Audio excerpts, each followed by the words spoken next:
What's going on, everybody? This is your former AEW World Heavyweight Champion. Once a champion, always a champion. Swerve Strickland. Whose house? Swerve's house.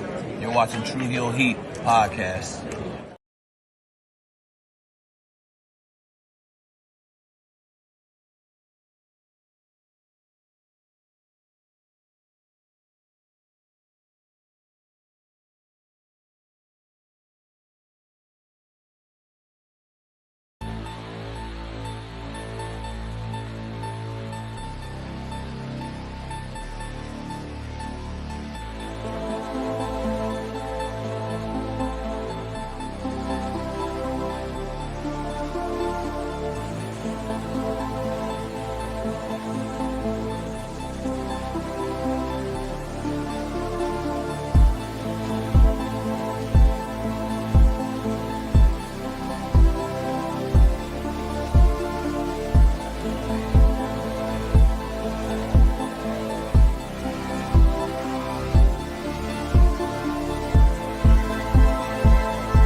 Hello. It is me, your True Heel Phenom, SP3. We are live on the True Heel Heat YouTube, Facebook, and Romeo's Twitter for AEWramble, episode 171, Wednesday Night War Reboot. As we discuss for the second time this year, two shows at once, reviewing last night's AEW Dynamite from Manchester, New Hampshire, and last night's WWE NXT from the ECW Arena. And of course, to do that, I am joined by my esteemed colleague, the man of 55,000 subscribers. You go to him for your TV and movie reviews, as well as your honest, very honest criticisms of Tony Khan and All Elite Wrestling. The one and only Jimmy Macram. How you doing, good sir? Hello, ladies and gents. I'm good. How are you? Always pleasant, always fun to join you on a Thursday. And when we got two shows to discuss, so we're going to break down AEW Dynamite, WWE NXT. And I feel a lot better going into this show than the last time we had to review both shows, where I was just like, one show was better because it was in a smaller building. That was like the big difference between the two shows the last time we reviewed both shows. But this time, I feel like both shows were pretty strong and good in their own ways. I'll take your word for it. I didn't watch NXT. I only what do you call that? I only allocate 2 hours of my Wednesday life to wrestling, and I watch AEW. That's what we do. Hey, I did expect this to be your response to me, so I'm not shocked. But that makes it better than me because I am on a time crunch today, so it's fine by me to take the lead on NXT and reshape my going to you by doing it based off of what I'm telling you what happened on the show and what you probably should watch. So that's how we're gonna do this review here. But yes, We're here to review AEW Dynamite as well as WWE NXT from November 6th, 2024. Welcome if this is your first time joining us for AEWramble, the best AEW Dynamite review in the land. Welcome. We appreciate y'all for joining us live. Appreciate y'all if you're watching us on demand. Remember to show your appreciation back the simplest way possible. Let's drop the thumbs up on this video. You can also share this video with all your wrestling fans, friends, and family on all your favorite social media platforms. If you are new to the True Heel Heat YouTube channel, hit that subscribe button, hit the bell to stay notified for all the great content here. Watching us on Facebook, drop a thumbs up, a heart emoji, an angry emoji, a laughing emoji. However, the Wednesday Night War Reboot made you feel, you can let us know with those emotes. Watching us on Twitter, drop a heart, retweet the video, help out the algorithm over there. But most of all, if you're watching on any of those three platforms, you could sound off in the live chat. We try to highlight as many of your comments as possible. But of course, if you're feeling generous, you want to give back to what we do here, and the best way to show your support to the True Heel Heat YouTube channel and AEWramble, and make sure your comment is highlighted on screen, is with a super chat donation. Any dollar amount matters. It goes back to the contributors that you see on screen with us here. We always appreciate that kind of support. We got Alexander Fitzgerald with a big super chat donation to start things off for today. Thank you so much, Alexander, who says, I set my alarm and woke up earlier for this episode just so I could hear Jimmy's reaction to the weird ending of Adam Cole versus Malakai Black. I didn't find it weird. I found it what's what I'm looking for. Hopeful. I found it hope-inducing even. It feels like he's done. Malakai, at least. Please and thank you. Get him out of there. Well, to be fair, we have gotten updates from Fightful as well as Malakai Black, who gonna let me sit here for a little bit and be happy. Who did give an update? I'm just telling you, he gave an update. We'll talk about it when we get to the match. It's like ruining the election at 11:50 or whatever. Motherfuckers, hey, I would have preferred that than waking up to the mayhem that was on my timeline on Wednesday. I told you what was gonna happen. It was 11:50. It was like, she can still win. I'm like, nigga, if you don't go to bed, this thing is over. Go to bed. Everyone, we need to blame Jimmy. Jimmy didn't vote, and that's why this happened. Absolutely. I'm not entirely sure what to tell you. I know a lot of you were stressing out. My timeline also was a mess. People who will tell you that the world is ending and it's over and all these awful things are going to happen. I'm here to tell you this. They're probably right. But I'm going to give you a little bit of hope. It's not as bad as they all think. It's going to be awful, but not quite that awful. On a scale of 1 to 10, they're saying it's going to be a 10. 9.2, 9.3. Relax. I'm here to help. You're here to help. Here to help. Thanks, Jimmy. We got Eric Isaacs with a comment in the chat. He says, hi, THH fam. Wednesday Night War was indeed better than the election the other night. And welcome to the family. Trick Dudley. Yep, that happened on the show. I had to go back and watch that this morning because I think I messaged you yesterday. I was like, Bubba Ray Dudley on my TV? Nope. Damn. Going back to AEW. What'd the fans think? Hey, it was ECW Arena, so they were happy to see him. Yeah. It was very weird. I will say it was very weird to see the ECW Arena have rabid fans for the big promotion. Because we grew up on ECW. It was the alternative. It was like alternative rock. It was like the anti-authority, the anti-establishment, the anti-big company, and they're popping like crazy for WWE. That's a little weird. It's a little weird. A little odd. Just a little. We got Annika saying there's the Ramble theme music. Yes, indeed. You know it. We got Jamie Williams, new face in the chat, who just came to say, Black is gone. Book it. Oh my God, please. All right, I can't take the suspense. You can keep talking. I gotta look this up. No, don't do it. Don't do it. We need your live reaction. We need your live reaction, sir. Alexander says, yo, that Hurt Syndicate theme is fire. Loving the presentation so far for them. I really feel like they introduced the songs like in the order of like which one is better. Like Shelton, yes, fine.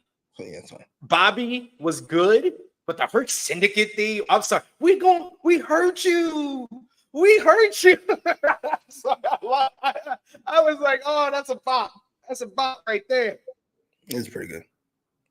I liked it. Shout out to West Side Gun and I think it's SZA as well. Good stuff. We got Annika Wilson also saying NXT was good though, Jimmy. At least watch Lola versus Jada and Javon versus Wes Lee. Lola is very attractive, and she may be talented, but she's one of my least favorite people to see on my timeline. I'm sorry. Nothing she does goes together for me. It just bothers me. Her, people who I don't like, I can't really explain. Her, Ricochet, I just don't like this motherfucker. I don't know why. I can't tell you why. Ugh. So I did figure out the Ricochet thing. I'll tell you that later.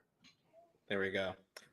We also got a bunch of other comments. Annika says most of those messages are from the north. I'm from the south. This ain't gonna change much for me, to be fair. Yeah, I mean, most of us are gonna be fine. If you're gay, you're probably fucked. If you're a woman, you're fucked. I'll be honest.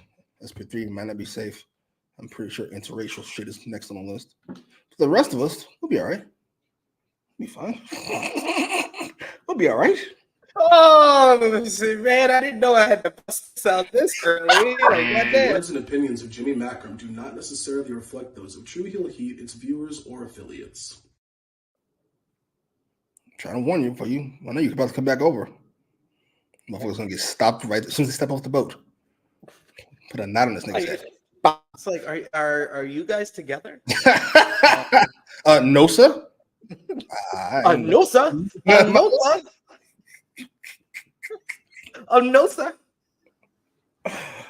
I saw one tweet when I woke up on Wednesday morning. It was like, damn, I better go get something to eat early because I don't want to go to my favorite restaurant and say whites only. Yo, it's like, y'all killing me. Y'all killing me right now. We got another super chat donation from our boy Chase. We got to give one for Alexander, so we'll start him off with our. I'm serious. I'm not gonna sit back and take this fucking shit. Fucking Democrats. They always talk shit like that, then do nothing about it. Go sit down somewhere. No, he's actually a communist. I don't know if you saw that.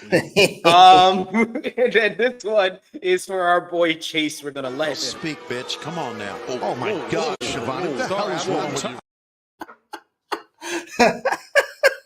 It's funny every time. I'm sorry. Imagine Taz and Excalibur reacted to Donald Trump.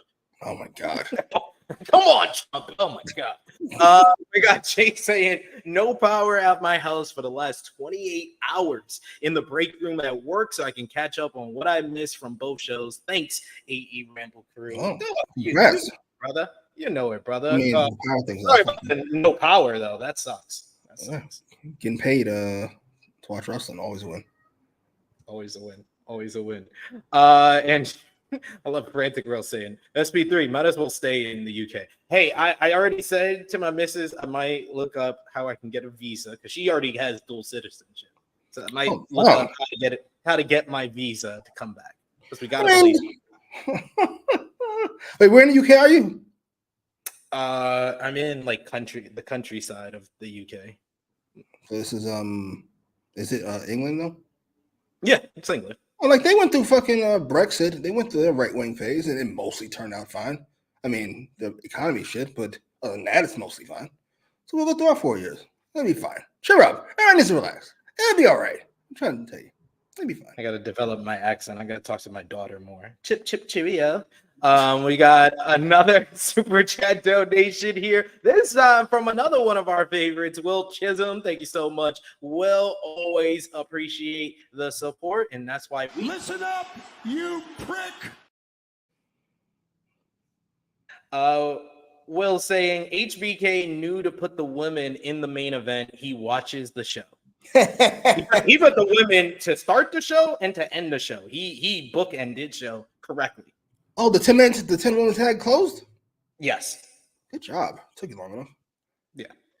That's what I would say. If you're limited time, watch the opener and the main event. That's probably the only thing I would watch, to be honest. Knowing you, I knew that as well. We also got a super chat donation for once again from Alexander Fitzgerald. Thank you so much, Alexander. You're killing the game, and we appreciate it. Killer, but don't push me. That's Tupac.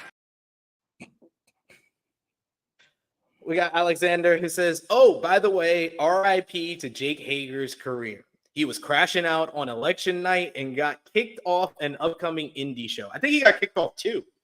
Jesus, what do you say? I saw him say some misspelled quote about fucking who he voted for, but yeah, he felt brave. I think he basically called Tony Khan a communist because Tony Khan or somebody from AEW wanted him to stop with his Trumpian post when he was working for AEW. So he said that Tony Khan tried to silence him.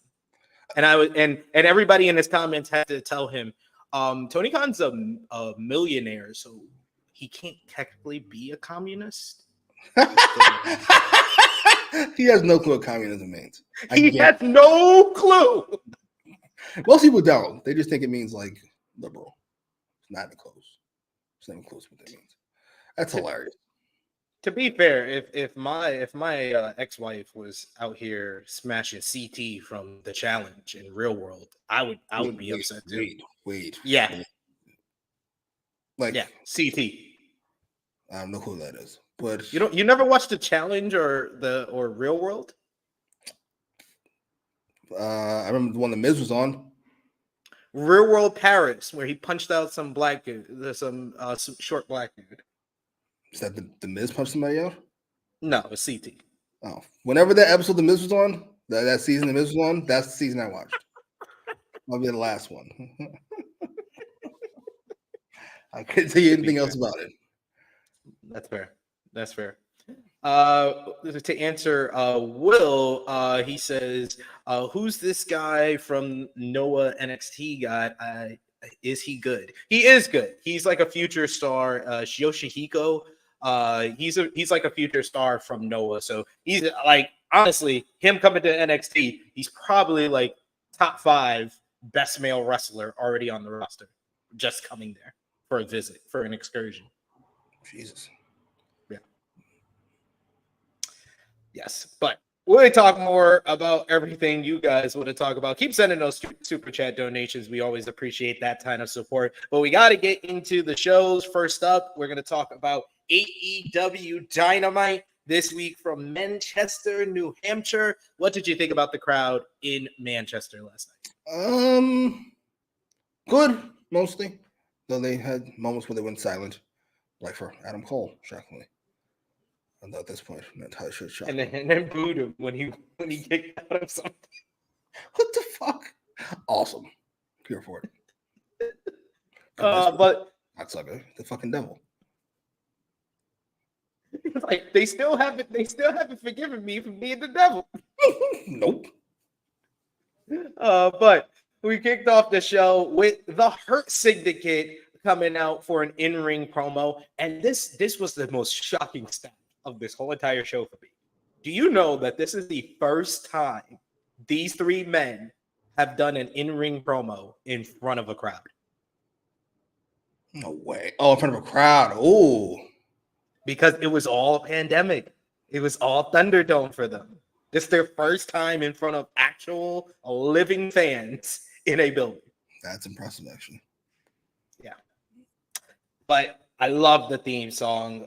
Smoke SZA and West Side Gun with the new theme song. We heard you for Hurt Syndicate. And they just look like absolute badasses and absolute stars. Like they look so clean. I was like, God damn, this just feeds stars. And I don't care if they're ex-WWE or not. Like you can't match that looking like a star. There's a difference between that and everybody else. MVP is also great on the mic. So he takes the mic from Tony Schiavone after he introduces them. He says, I don't need an introduction. Everybody knows me. He's like, my name is Montez Vontavious Porter. but you might know me as, and then he just puts the mic to the crowd, MVP. And he says that standing next to him is a multi-time NCAA divisional champion, a multi-time champion across the world. He is Shelton Benjamin. Then he introduces a former collegiate division champion, as well as a world champion across 3 different promotions. He is the almighty Bobby Lashley, who got a massive ovation from this crowd in Manchester. MVP brought up handing out Hurt Syndicate business cards and saying that if you accept it, it will change your life, because their mission statement is to basically enrich the careers of those around them, like they have enriched the careers of each other since they came together. Black people. Why is this never acknowledged? I'm so annoyed. All right. But if you reject it, this is what happens. And he throws to the Contron, where we see Swerve Strickland being laid out last week. This brings out Swerve Strickland and Prince Nana, but we have officials who are holding them back as Nana is trying to talk some sense to Strickland, who has his infamous steel chain in hand looking for a fight. Strickland yells at Bobby Lashley, who looks way too calm. It was hilarious how calm the Hurt Syndicate like smiling and looks so calm in the ring, and he screams at Bobby Lashley, but he says, Bobby Lashley, full gear. Lashley never taking off his sunglasses. He stared him down from the ring as MVP gets on the mic and he says, he accepts, youngster.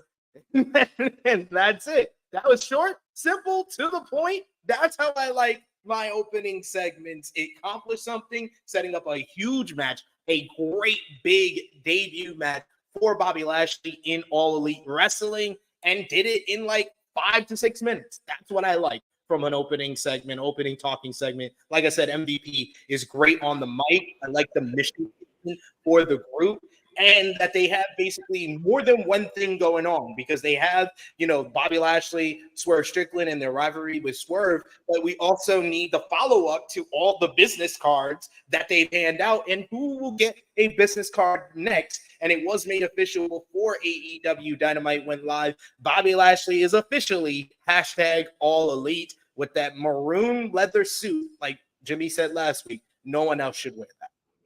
But Jimmy, what did you think about this opening segment here with the Hurt Syndicate and Swerve? Good segment. MVP is really good. He comes across very naturally as somebody who's in charge. I don't know if I like the I know it's how they did in WWE. I'm still not sure if I like the way this group is I don't want to say formatted. I'm not sure it's the right word. Where everybody feels like an equal partner. They shouldn't. Bobby Lashley is so much a bigger star than everybody else in this group, to be fair, than most people in this fucking company. But we'll see. We'll see how it goes. I like Swerve coming out. I'm not sure I like that being the end of it, though. Swerve is surrounded by how many referees? And Nana, why is this the end of it? This is Swerve. Why is this the end of it? Why did he not try whatever? I wish they would have added one more thing, and that's saying like Swerve has been ejected from the building. There you go. Perfect. Swerve will be a maniac. I mean, his character is a maniac. I can't imagine him just going, we got a match? Great. I guess I'll leave now. I was going to beat the shit out of you with a chain, but we have a match, so never mind. It's all good. Yeah. I do like an ejection. That's better. Yeah, we got a lot of people who enjoyed the segment. We also got Ace. He says the segment was very good. We got Alexander, who says Lashley versus Swerve. Lashley needs to pretty much squash Swerve, or at least make the match very one-sided. I wouldn't say squash Swerve. I'm with you, sir. Squash. I think one-sided, it's fair, but you can't squash a former world champion. He can have an injury going in. It can be like the way that Swerve Dustin match should have gone. Swerve is hurt, so Lashley runs his cocksucker over. Just boom. If you want to do Lesnar Cena, I'll take it, I guess. But I prefer a murder. I'm sorry. I'm sorry. You finally have somebody who feels like a legitimate, scary person. in Bobby Lashley. It's true. It is very true. We got also Christopher Kidd, who agrees with you. Swerve should have done more. Agreed, sir. Just more. Just fucking. He's supposed to be a calculated psychopath. You should have a plan for this instead of just walking to the ring with a fucking. I don't want him squashed when he's a cone. I want him squashed because Lashley said monster. We have to present as such. Jesus. All right. I'm not disagreeing with you. Hey. Look at that. Look at that. You got a whole bunch. You manipulating all these people. He said it, not me. He put himself on Front Street. I didn't listen to a stupid album. He put it on Instagram. Christopher Kidd saying squash the Uncle Tom one time for the one time. Put on a t-shirt. Cruel. And that led into a video package highlighting Orange Cassidy's quest to battle what is now being officially known as Jon Moxley's group, the Death Riders. As we got the Death Riders Videotron this week, officially making their name that. And of course, we open up the show with our opening contest of the Death Riders, Pac and Claudio Castagnoli facing Orange Cassidy and Darby Allin. Orange Cassidy came out first and he challenged Pac and Claudio to meet him on the entranceway. He basically lured them up there. So Sting or Darby coming out of the sky. A leather jacket. So he looks like he's flying. Like he has a parachute thing. That parachute thing that makes you look like you're flying. You have wings. Like that's how Darby looked coming off of the tunnel stage there.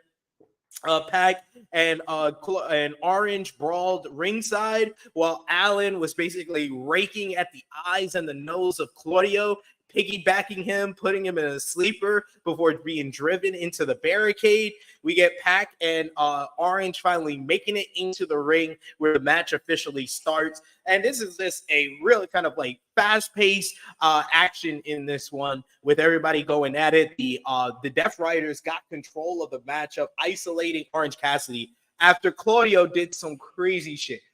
I think Orange hits Pac with like the devastating DDT off the top rope. He breaks up the cover, then lifts Orange off of him, starts hitting him with a gut buster and a backbreaker, then a gut buster and a backbreaker, gut buster, backbreaker, gut buster, backbreaker, all while holding him in a gut wrench. I've never seen anything like that. Claudio Castagnoli is so strong. It is ridiculous sometimes. It really is.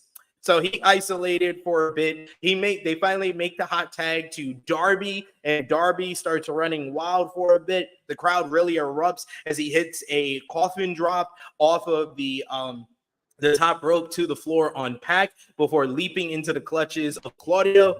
Allen's able to avoid a giant swing, but Claudio winds up launching him high into the sky for a big back body drop. They isolate Darby for a bit until Darby's able to make the hot tag to Orange. Orange starts running wild. He hits Pac corner to corner, head first, then a crossbody to Pac. Stun Dog Millionaire on Claudio into Darby, hitting a code breaker, which was a nice double team combo. Darby and Orange took turns hitting dives to the outside. Back inside, Orange spiked Pac with a spinning DDT. Wheeler Yuta then jumps into the ring and he eats the Orange Punch. It looks like Orange is setting up for the Orange Punch on Pac. He hits Claudio with one on the apron, but just when he's about to hit Pac, Marina Shafir just pops up in the middle, doesn't even touch Orange. She just drop kicks the referee out of the ring. The referee goes flying. This allows Jon Moxley to jump in, and he starts choking out Orange Cassidy. Darby Allin tries to make the save. He hits Wheeler Yuta and Pac with a skateboard. He tries to hit Marina Shafir. Darby's like, I don't give a fuck. You're a man now.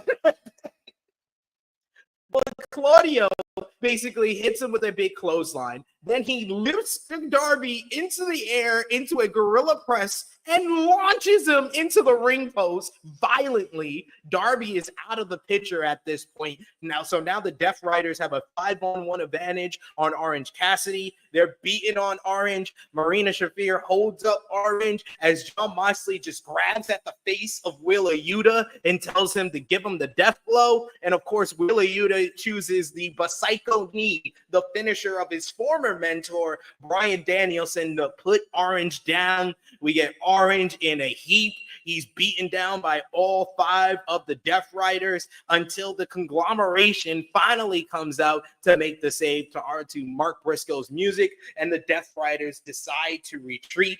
We did hear from the Death Riders a little bit later in the show where Jon Moxley basically called out Darby Allin for thinking that that Wheeler Yuta owes him something. He says Wheeler Yuta doesn't owe Orange Cassidy anything. Being a nice guy doesn't buy loyalty, only a cause does. Yuta isn't Cassidy's student. He's a soldier under Moxley's command. He calls Darby Allin a disappointment he had high hopes for before shoving Yuta out of the camera shot. Then Moxley said, there's a time to kill, heal, destroy, and build. It's time for those to stop playing at the thing you want people to think you take seriously. Moxley then leaves out with Marina Shafir, and that's the last time that we see the Death Riders on the show. And it was announced later in the night it will be 3/5 of the Death Riders, the AEW World Trios Champions, Pac, Wheeler Yuta, and Claudio Castagnoli, facing the Conglomerations, Kyle O'Reilly, Tomohiro Ishii, and Mark Briscoe this Saturday on Collision. What did you think about the opening matchup? I really enjoyed it. I thought it was a very good, very fast-paced, fun opener to the show. This is a rare time. I was like, I thought it was a great match until the finish. Overall, it was a very good match. I don't love the finish, but I do think it was the best finish you can do because none of these people really should be losing. I think that if you establish too early on that Pac and Claudio are just here to do jobs for Jon Moxley, that kind of ruins the threat that the group is. So I don't think they should have lost. I don't think Orange Cassidy ahead of a world title matchup and Darby ahead of his road to a future world title match should be losing here. So just throwing the match out and just the chaos that was the post match, I did enjoy that way. So I didn't love it, but I did like it. And then Moxley's promo, he hits it out the park. I told you while we were watching the show, it's like, he tells Tony Khan every week, give me 30 to 90 seconds, and I'll give you the best promo on the show. The man is fantastic. He's my favorite promo in wrestling right now? Probably. Though we have some more candidates on the show. The match is good. It was a mess, but it was a fun mess. As far as the finish goes, I like the idea of the finish, but first of all, the kick didn't look great. And then dumb. Who was it? Was that fucking Bryce Rensburg? Yeah, of course it was. If you can't even get the ring properly, he falls down. Apparently, he's unconscious. Absolutely. Sure. Let's go with that. I like the idea of the Death Riders, but Death Riders is a horrible name. And it just hit me why. It's the same idea when Moxley wears that skull cap he had, or he wears army fatigues. It's too on the nose. We get what the group is going for. We don't need it to be thrown into our fucking face. However, calling Wheeler a soldier under your command is awesome.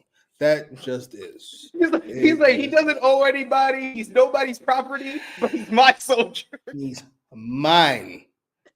He doesn't owe you. He doesn't owe you anything.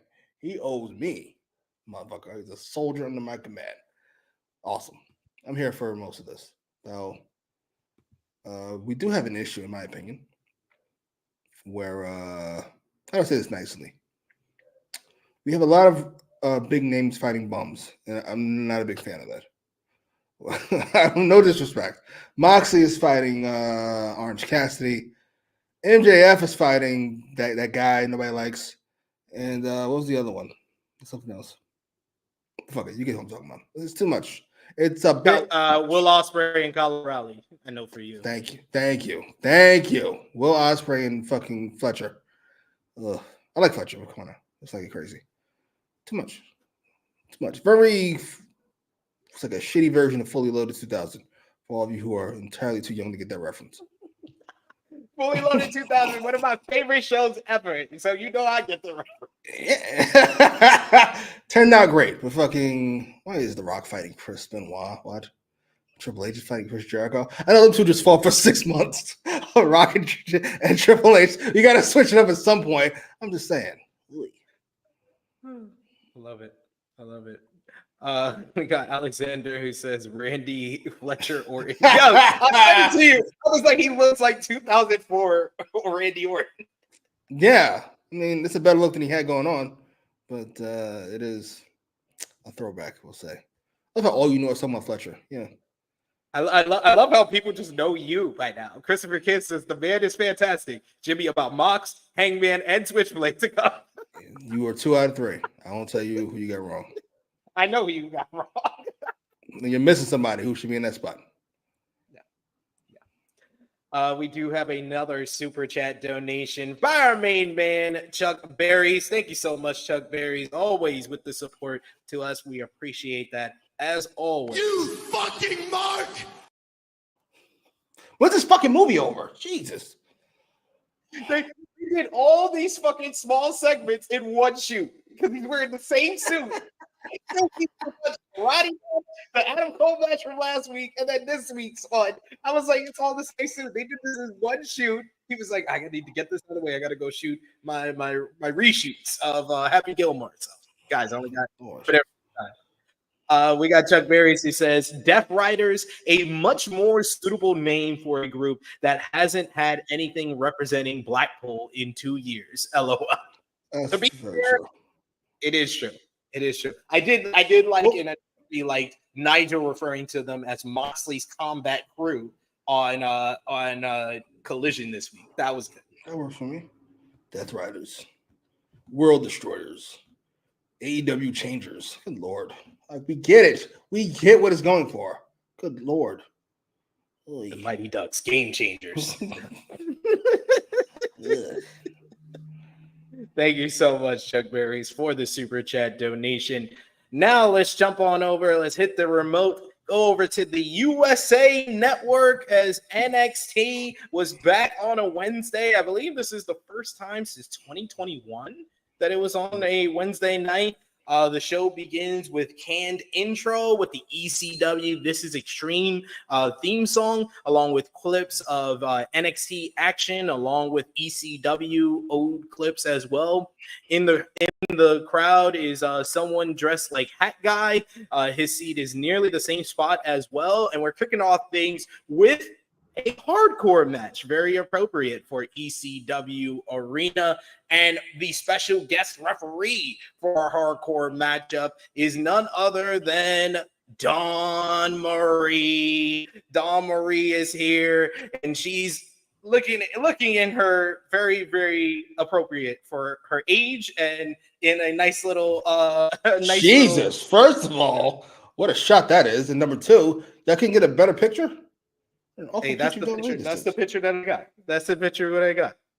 No, I said I'm talking about the way she's dressed is appropriate for her age.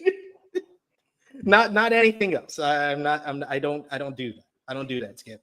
I got a missus who would just yell at me for saying that. American, right? The fuck kind of picture is this?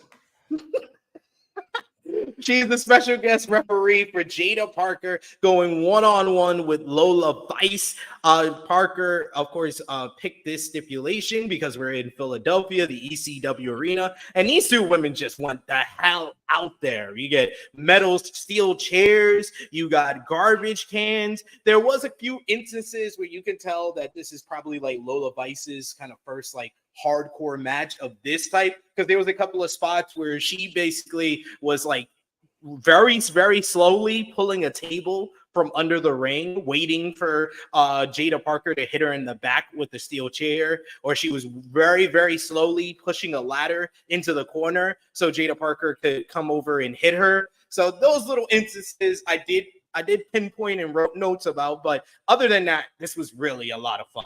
all the physical weapons. You get the kendo stick shots. You get the ladder spot where Jada Parker goes to the top of the ladder and performs her teardrop with the ass down into the ribs of Lola Vice, breaking the ladder in half. You get the garbage can spots where they're putting the garbage can over them, and Lola Vice is hitting her big kicks, and then she hits the "I'm Latina" hip thrust into the corner. You get Lola Vice, who traps Jada Parker in a rear naked choke, and Jada Parker has to freaking grab a brick, which came out of nowhere. I didn't even see the brick when they put it in the ring. She grabs the brick, she breaks it across the beautiful face of Lola Vice, and Lola Vice seemingly is unconscious, but she still kicks out, which I wish that Jada Parker would have hit her with the brick and then hit her with her finisher, and that's it. I didn't need the near fall on the brick spot because you shouldn't be kicking out a brick to the face. But she does eventually hit the hip thrust, which she is now calling the hypnotic. Great touch. And she gets to win. Jada Parker here. A whole lot of fun. Lord. Whole lot of fun this was. And the crowd was so into the action. This was a lot of good action throughout. Very physical. Okay. All right. You want to say hi to Jimmy? We can't hear you. There we go. You're blowing the mic out, lady. That was fun while it lasted.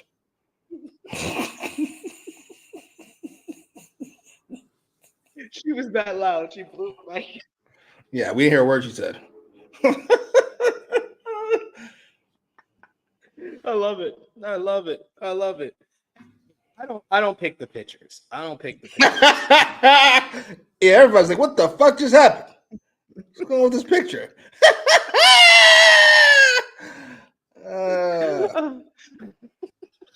Y'all are cruel. Dirty. Y'all are cruel. Y'all are so cruel. Eric Isaac says, what a treat. Have both Dawn Marie and Francine on the show last night. Myron Kidd says that the brick spot was funny as fuck, in my opinion. It was funny. I just wish that she didn't kick out of a brick to the face. That's all I wish. She had to. Once it landed, I saw that fucking video. Got hit upside the head with a fucking Brillo pad. Like, yeah, get up. It did explode without any real impact at all. It exploded on contact. It was like one of those tables they used to have back in the day, and then just you put somebody on it and it breaks it. Damn, I better get up. Yeah, get up and finish. Yeah. But Jada Parker, she just excels in this type of matchup. So it was a lot of fun. What do you think about what's Jada Parker's ceiling? You think in WWE? In a vacuum. Her ceiling is whatever the ceiling is for anybody. She is fantastic. She is the opposite of Ricochet. She's the opposite of fucking Lola Vice. Just everything goes together. I don't know why, but I like her every time I see her. I'm just happy. She's got a certain je ne sais quoi, as all the cool kids from France say. However, wrestling does not take place in a vacuum. So you would imagine by the time she makes the main roster, like fucking Rhea Ripley's still around and Bianca's still around. So we'll say, you know what? She could be like a Bailey-esque, whatever her ceiling is. I think like that's her ceiling. Whatever Bailey's ceiling is, that's Jada's. We like you a lot, but not let's not get crazy. What a description to this match. Will Chisholm says a good match between two women who looks toxic and may key your car. LOL. I think that could happen. I think Lola would leave afterwards. I think Jada is like hoping for you to forgive her for her acting. She'd be like, what? You know what you did? She would key her car and then stand there like homegirl that's pregnant in next Friday. That keys Jada. She's so fine. I'm sorry. And I did it too. I think Jada Parker, if they keep her in NXT for like another year or maybe even 2, I think her ceiling would be Bianca Belair. She gives me a lot of Bianca Belair in NXT vibes. She just doesn't have the same athleticism as Bianca Belair. That's it. That's all she's missing, huh? The character work is there though. I feel like the character and charisma, I think it may be even ahead of Bianca at this point in Bianca's career. Okay. That's what I said. I can see Another that. year or two in NXT, develop that. But she really excels in these type of like hardcore no DQ matches. Bianca is a wild take. Not even a wild take. It's a hot take. Yeah, I know. I try to give the hot takes here. That's what I'm good for, I guess. But next up on NXT, we did have a quick backstage or earlier today promo with the two men who will go up against Trick Williams in the I thought it would be the main event of this show. It was not, thankfully. Shawn Michaels, you're making good decisions already. We hear from Ridge Holland and Ethan Page, who are together to cut a promo. And I believe this is in front of the Rocky statue. Notably, Page says that there will be no tables in their match later on tonight. And then we go backstage where we got our another ECW cameo here, as we see Kalani Jordan is stretching with Rob Van Dam. And Rob says that Kalani has a big match tonight, the 10-woman tag in the main event. And then he says that she also has an NXT Women's North American matchup coming up next week on the show against Fallon Henley. And he gives her the advice that she needs to pin Fallon in the matchup tonight. Suddenly, Wes Lee goes in attack, and they did this in a way where we never saw the actual attack because I guess like they put Rob Van Dam in bubble wrap on this show, even though he was just competing in freaking AEW last year. So I thought he was gonna wrestle on the show, but nope, they said no. The camera gets knocked over by Wes Lee, and you hear him, and it's literally you hear the chair hitting the ground. You don't hear the chair hitting a body. You hear it repeatedly hitting the floor, and then the camera pans up and we see Rob Van Dam is down on the floor, and Wes Lee laughs and says that I made the decision for you.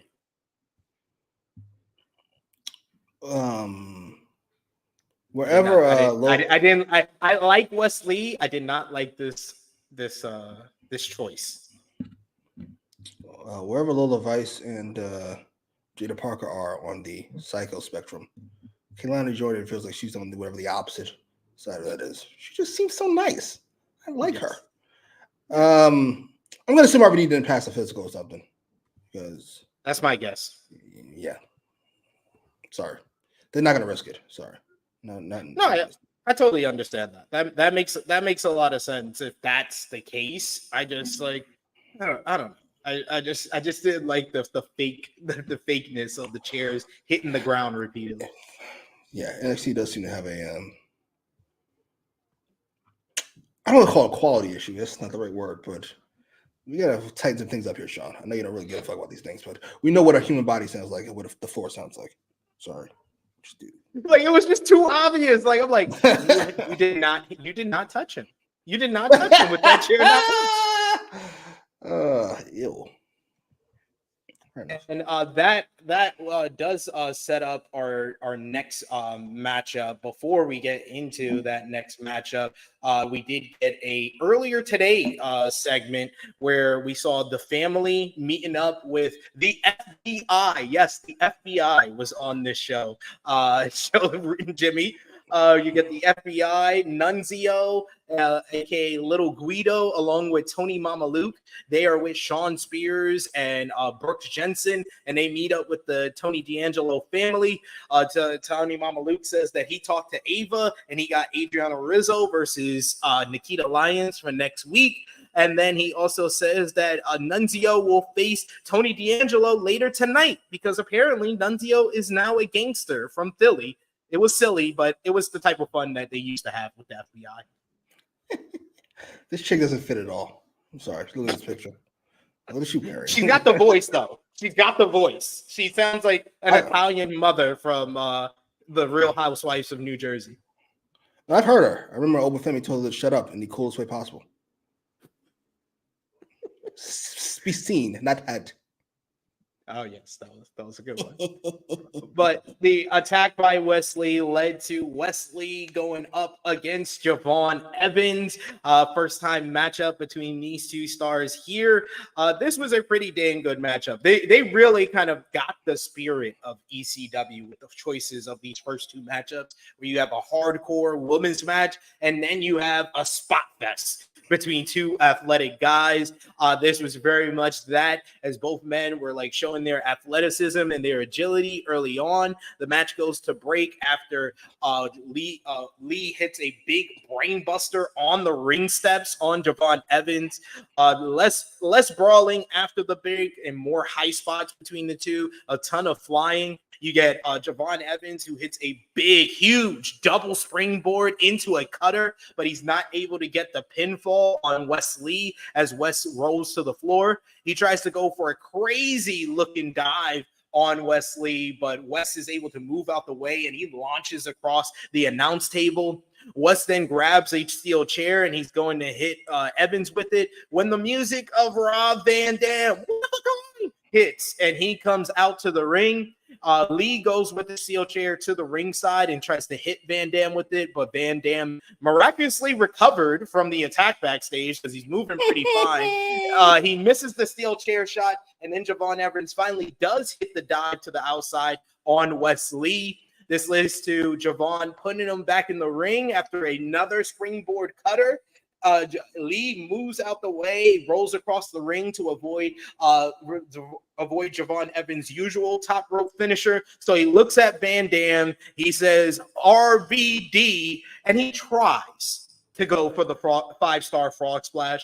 But this was more of like a 3-star frog splash where he did not make it across the ring. He hit knee first onto the mat and then splashed him, and then got the cover here for the 1-2-3. Nice little moment post-match with Rob Van Dam raising the hand of Javon Evans, who is Javon Evans has said that Rob Van Dam was one of his favorite wrestlers growing up. So a nice moment there, but I really like the matchup. I just don't like the finish.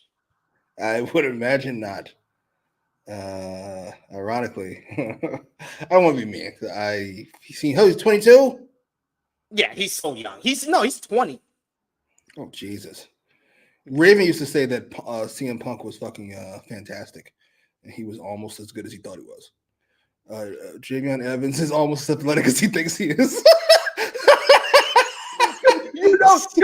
you know, someone like suggests things to him, and he's like, "I can do it. Shit, look, sir, it's quite literally an impossible jump. What the fuck are you? Like, not even Rob Van Dam would have tried this jump. Yeah, good lord. That distance looked insane on TV. Yeah. On Twitter, rather. I felt bad. I was like, again? I was like, this is two big shows outside of Full Sail, outside of the Performance Center, and twice they set them up for failure. You set yourself up, stupid. What are you doing? I'm looking at the distance. Put the shit back up. This is literally impossible. It's not just really difficult. It's impossible. It cannot happen. Sorry, sir. No disrespect. After you get 20, take the shot. Please. You can take the shot. Look at this. It's insane. He's not close. Come on, man. Come on, man. Who are you kidding, dog? Like, why are you doing this for? Hey, come on, man. Come on. Sean, I don't know if Sean like told him like, all right, we're gonna stop doing this to you. I understand you want to do this, but I don't think you should do this. No. He's gonna be I don't know if he'll be a star, but he'll be on the main roster, and he'll be what Ricochet should have been. Ricochet will. I think he'll be like a Shelton Benjamin. He'll be like a perennial Intercontinental Championship guy. Oh, you mean like his spot? Let's say he's got to grow in his body then. Yeah, no, he's not gonna be as brolic as Shelton Benjamin is now. Fair enough. Oh man, that was funny. I'm glad I just had to show you the picture for you to see. Like, he shouldn't have even tried this. Sorry. No. Like, why you do that? Why you do that for? Ugh. We got I love that. We got Alexander who says, I didn't even see RVD in the picture. Talking about Kalani and RVD. Y'all are crazy. Yeah, she's adorable. I can't say she's hot. She's adorable. Yeah. She seems so sweet. Carmelo Hayes got good taste. Yes. She has whatever taste. We got Bell who says, why was Wes all the way across the ring, though? This may be on both parts. No, once the nigga's down, he's down. You know where he is.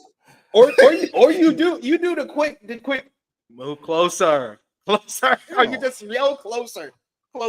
And Grab him. That's what the guy is supposed to do. The guy is supposed to move into the position if you tell him to. But if you think that you could jump that far across the ring, and I know you're bouncy and you get mad height, but this is not about height. This is about distance. Because the picture with him doing the springboard cutter, he was high up in the air. Some people have the height on their jump, but sometimes you don't have the distance. I'm sorry. You're not fucking Michael Jordan. Otherwise, you play basketball. But a really, really fun matchup there, despite the finish. Clicking back over to TBS, we go backstage where Renee Paquette is interviewing Ricochet. Oh, Jesus. Asking him about his mystery partner for the main event. Ricochet says he could pick anyone on the AEW roster, as so many people have issues with the Don Callis family, but he will keep it a secret for now. The Hurt Syndicate then approach and invade his interview and his space. Ricochet said, it's nice to see them. Nice to see you, Bobby, again. While MVP said they just wanted to wish him good luck. And he was like, and I love Bobby Lashley checking out his time. He's like, nice time. Ricochet tells them to watch him work, and MVP says they will. I guess Ricochet hasn't officially turned down the offer because they would have hurt him. I was about to say, and Ricochet apparently is a very smart character because he let them niggas punk him out on fucking TV and did nothing about it, as you should, because you get your ass whipped by one of them. So just leave this shit on with us three on. And they touch him and shit, adjust his tie. Nigga, if you don't stop touching me, you know what? Never mind. Fuck it. Do what you want. Jimmy would be like, nigga, you don't. I mean, I'm sorry, Bobby. My bad. I ain't see Bobby over there. I thought I could take the nigga with the cane. Shit. You talking to MVP like, I have to take your game. And then Bobby Lashley and Shelton show up and you like, you want a new game? This is fine. Ricochet is not the most charismatic motherfucker in the world, but this is fine. This was harmless. At this point in the show, I'm still not sure why I hate Ricochet. I figured that out later. Then we go into a fight without honor as the Conglomeration stayed in the ring after making a save for Orange Cassidy, and they go up against Chris Jericho, the Ring of Honor World Champion, Big Bill, and Brian Keefe of the Learning Tree. And this might have been my most enjoyable Chris Jericho matchup on TV in quite some time, even though I did enjoy the Ladder War. We get an all-out brawl from the jump with everyone involved. Briscoe decked Jericho with the Ring of Honor World title, while O'Reilly hit a dragon screw on Big Bill over the top rope in a cool visual. We get Jericho avoided a J Driller off the apron through a table, but not Ishii with a backdrop driver through a table that was by the commentary table. We get Bill was there to hit a big boot on Ishii as Briscoe launched himself off of a ladder over the post with a dive onto the big man. O'Reilly and Keefe were left brawling on the apron with both of them falling through a table. And then finally, Big Bill hits a big choke slam on Mark Briscoe through a ladder at ringside. A nice little fun way to kick off the matchup. We come back from the break and there's even more carnage as everybody's brawling around the ringside area and then back into the ring.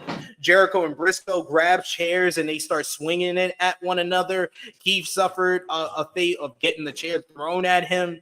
Big Bill was there with a series of big boots. He hits an impressive boss man slam on O'Reilly. Bill tries to go for a corner charge, but he missed. And then all three Conglomeration members light him up with some offense, a high-low by Ishii, and O'Reilly sends him outside. Jericho tried the Lion Tamer on Briscoe, but Ishii met him with some big chops. We get Jericho and Ishii trading chops as a callback to their previous matchup that they had in 2022. We get a Tower of Doom spot where Briscoe hits a powerbomb on Jericho. Ishii hits a superplex on Keith. You get a weird spot where Jericho's standing there waiting for Ishii to do the vertical superplex, and he's like balancing his arm and shit. That was weird, but hey, they hit it. You get O'Reilly and Big Bill fight to the backstage area and then come back. They go through a big set of 2 tables in the crowd. Then you get Mark Briscoe's left in the ring with Chris Jericho. He hits him with a huge froggy bow off the ladder through a table. He almost gets the 1, 2, 3 for that, but he instead picks him up. He hits a J Driller, then goes for the cover, and Brian Keith breaks it up. Brian Keith and Briscoe fight to the outside. Briscoe hits a crazy dive onto Brian Keith, leaving Ishii alone with Jericho. He hits the sliding lariat and then hits a vertical drop brainbuster to pin the Ring of Honor World Champion, sending up Ishii as the new #1 contender for the title as the Conglomeration gets the win.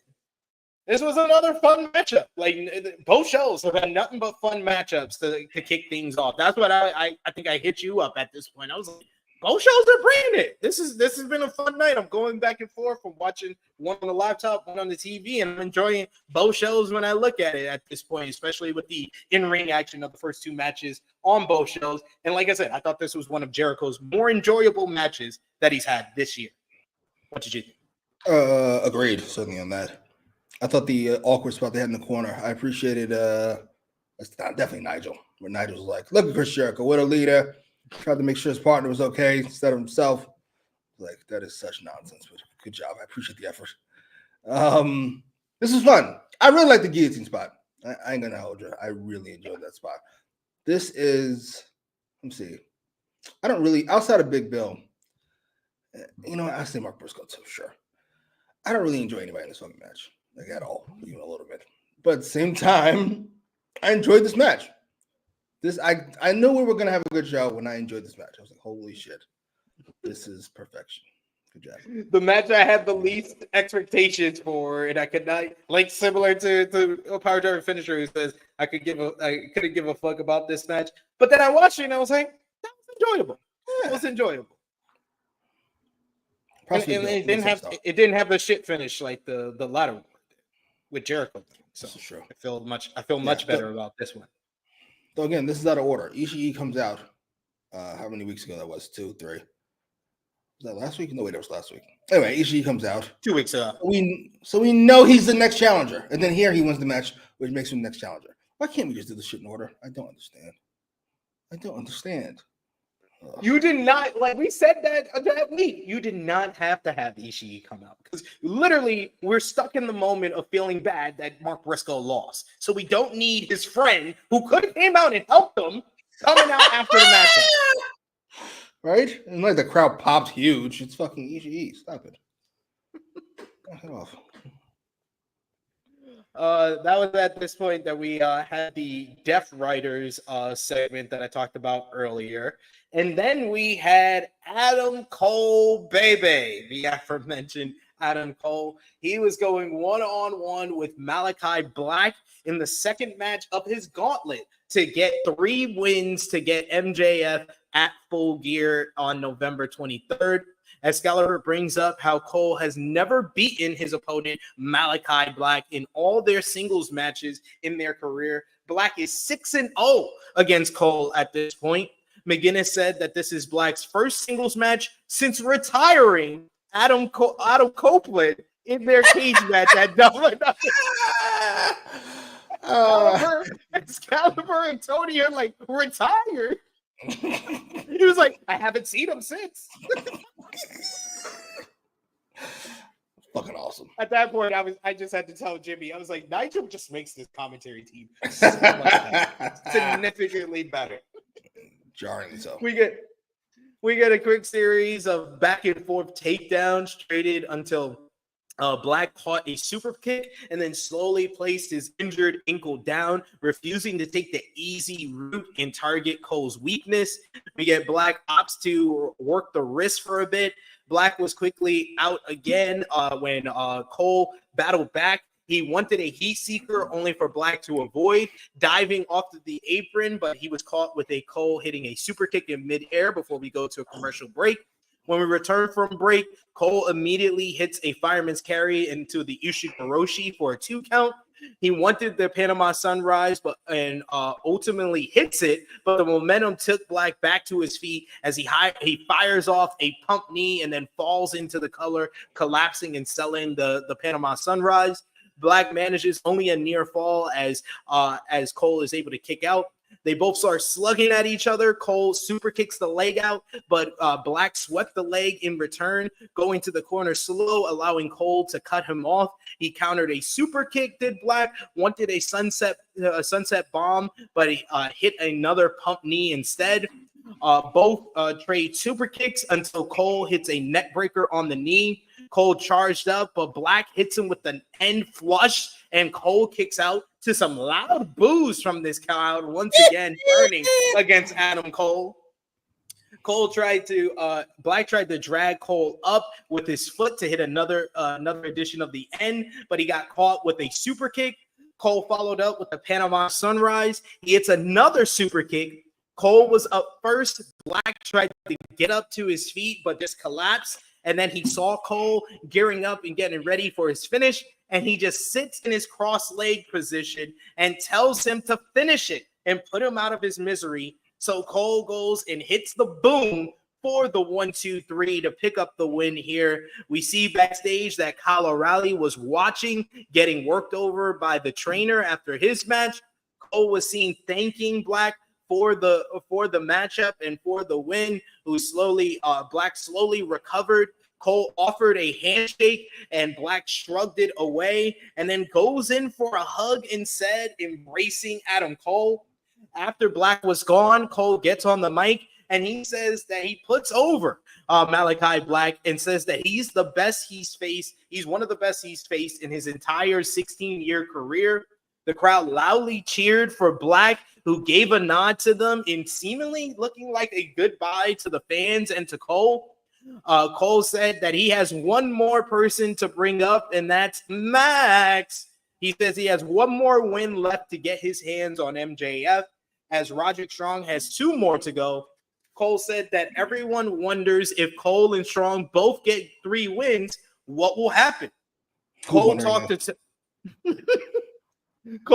to Tony Khan, and he said that it would be a triple threat at Full Gear with Cole, Strong, and MJF. And Cole guaranteed MJF getting the ass kicking of the lifetime via courtesy of the Undisputed Kingdom. MJF was then shown very upset at his home, furious, and then we see him make a phone call to someone and saying that he needs them to pay someone a visit.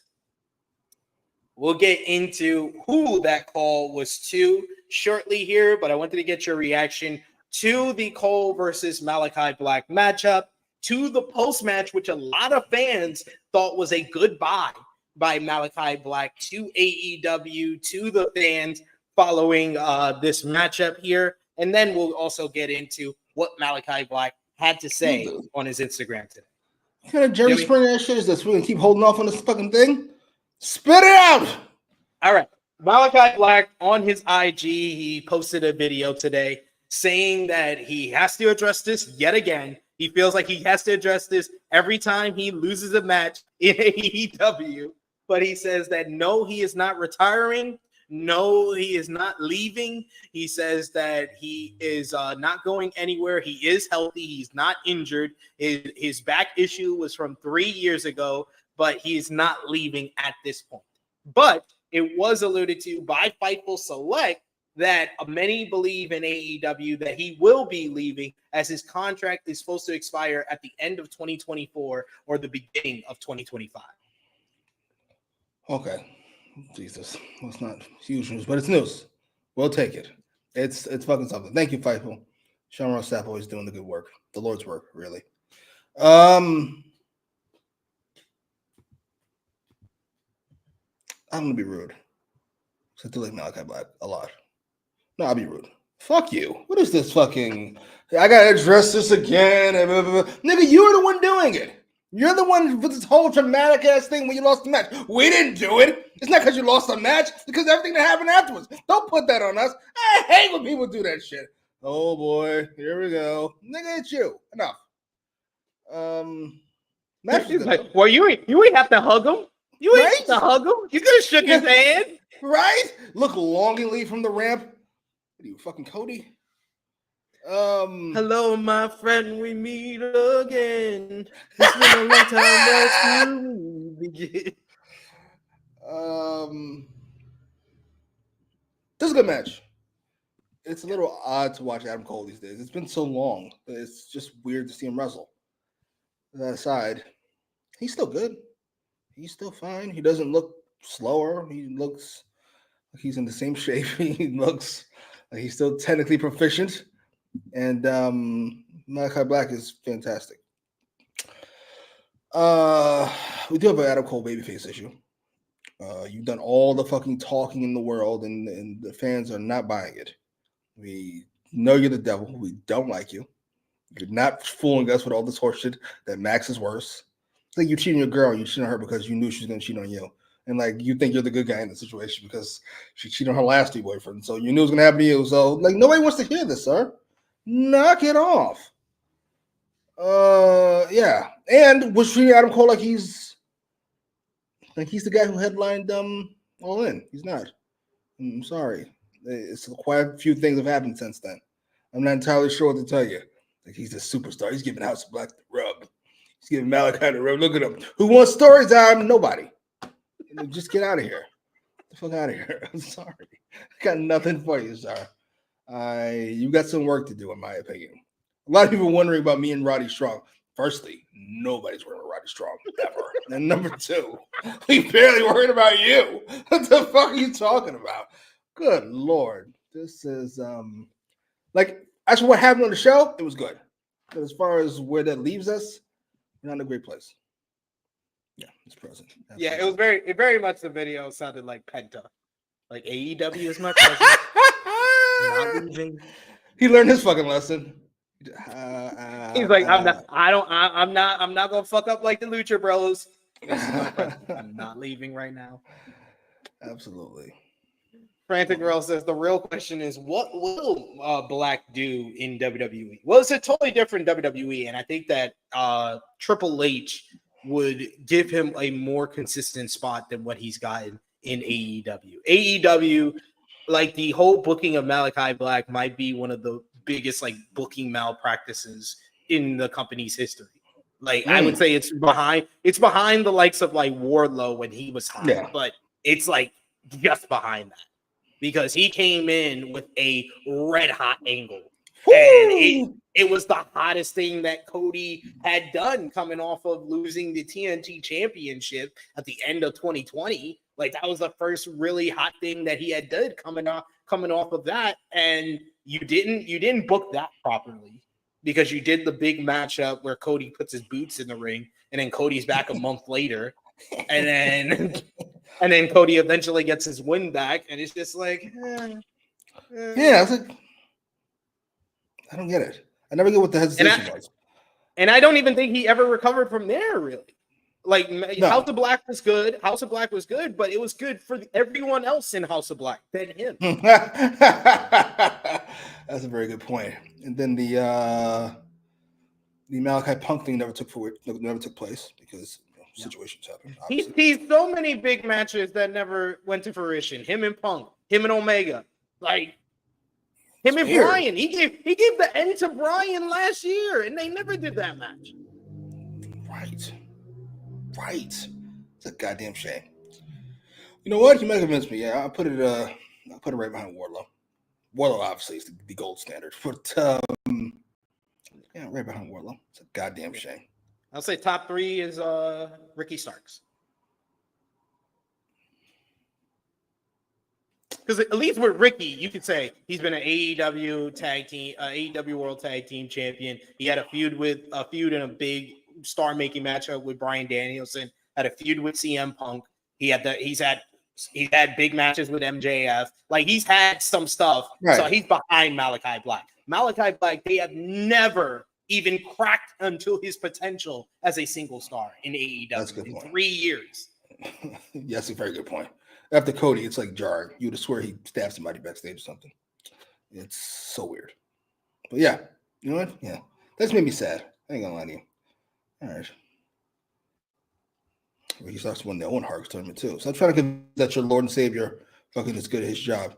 He got fucking booed on the show, by the way. I just talked to Tony Khan. Boo. Good. Boo this cocksucker. And fucking, what do you do after that? That's CM Punk booking. That's not Tony Khan booking. Just knock it off, Fred, bro. We're not here for your nonsense today. Who you think Tony Khan voted for, by the way? Who the billionaire vote for? What do you think? Probably the other billionaire. But I will say, like, if he goes back to WWE, I don't see him like being a main event star. No. Upper mid card is probably his ceiling, and that's because SmackDown roster is heinous.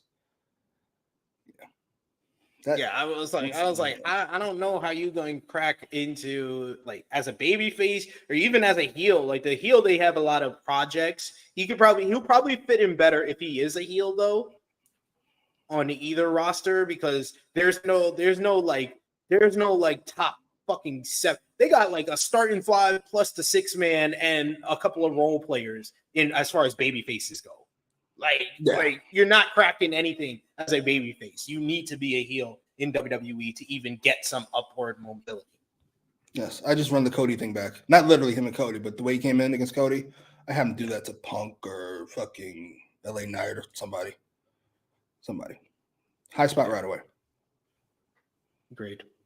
We do got another super chat donation from Christopher Kidd. Thank you so much, Christopher Kidd. We appreciate the support. We'll give you one of these. Tony Khan! This is also on you! Because you can stop this! Unashamed. We got Christopher who says, betting $5 that Cole loses to Takeshita and then restart streak, he and Roddy will face each other the week before Full Gear, attacked by MJF, setting up a 3-way.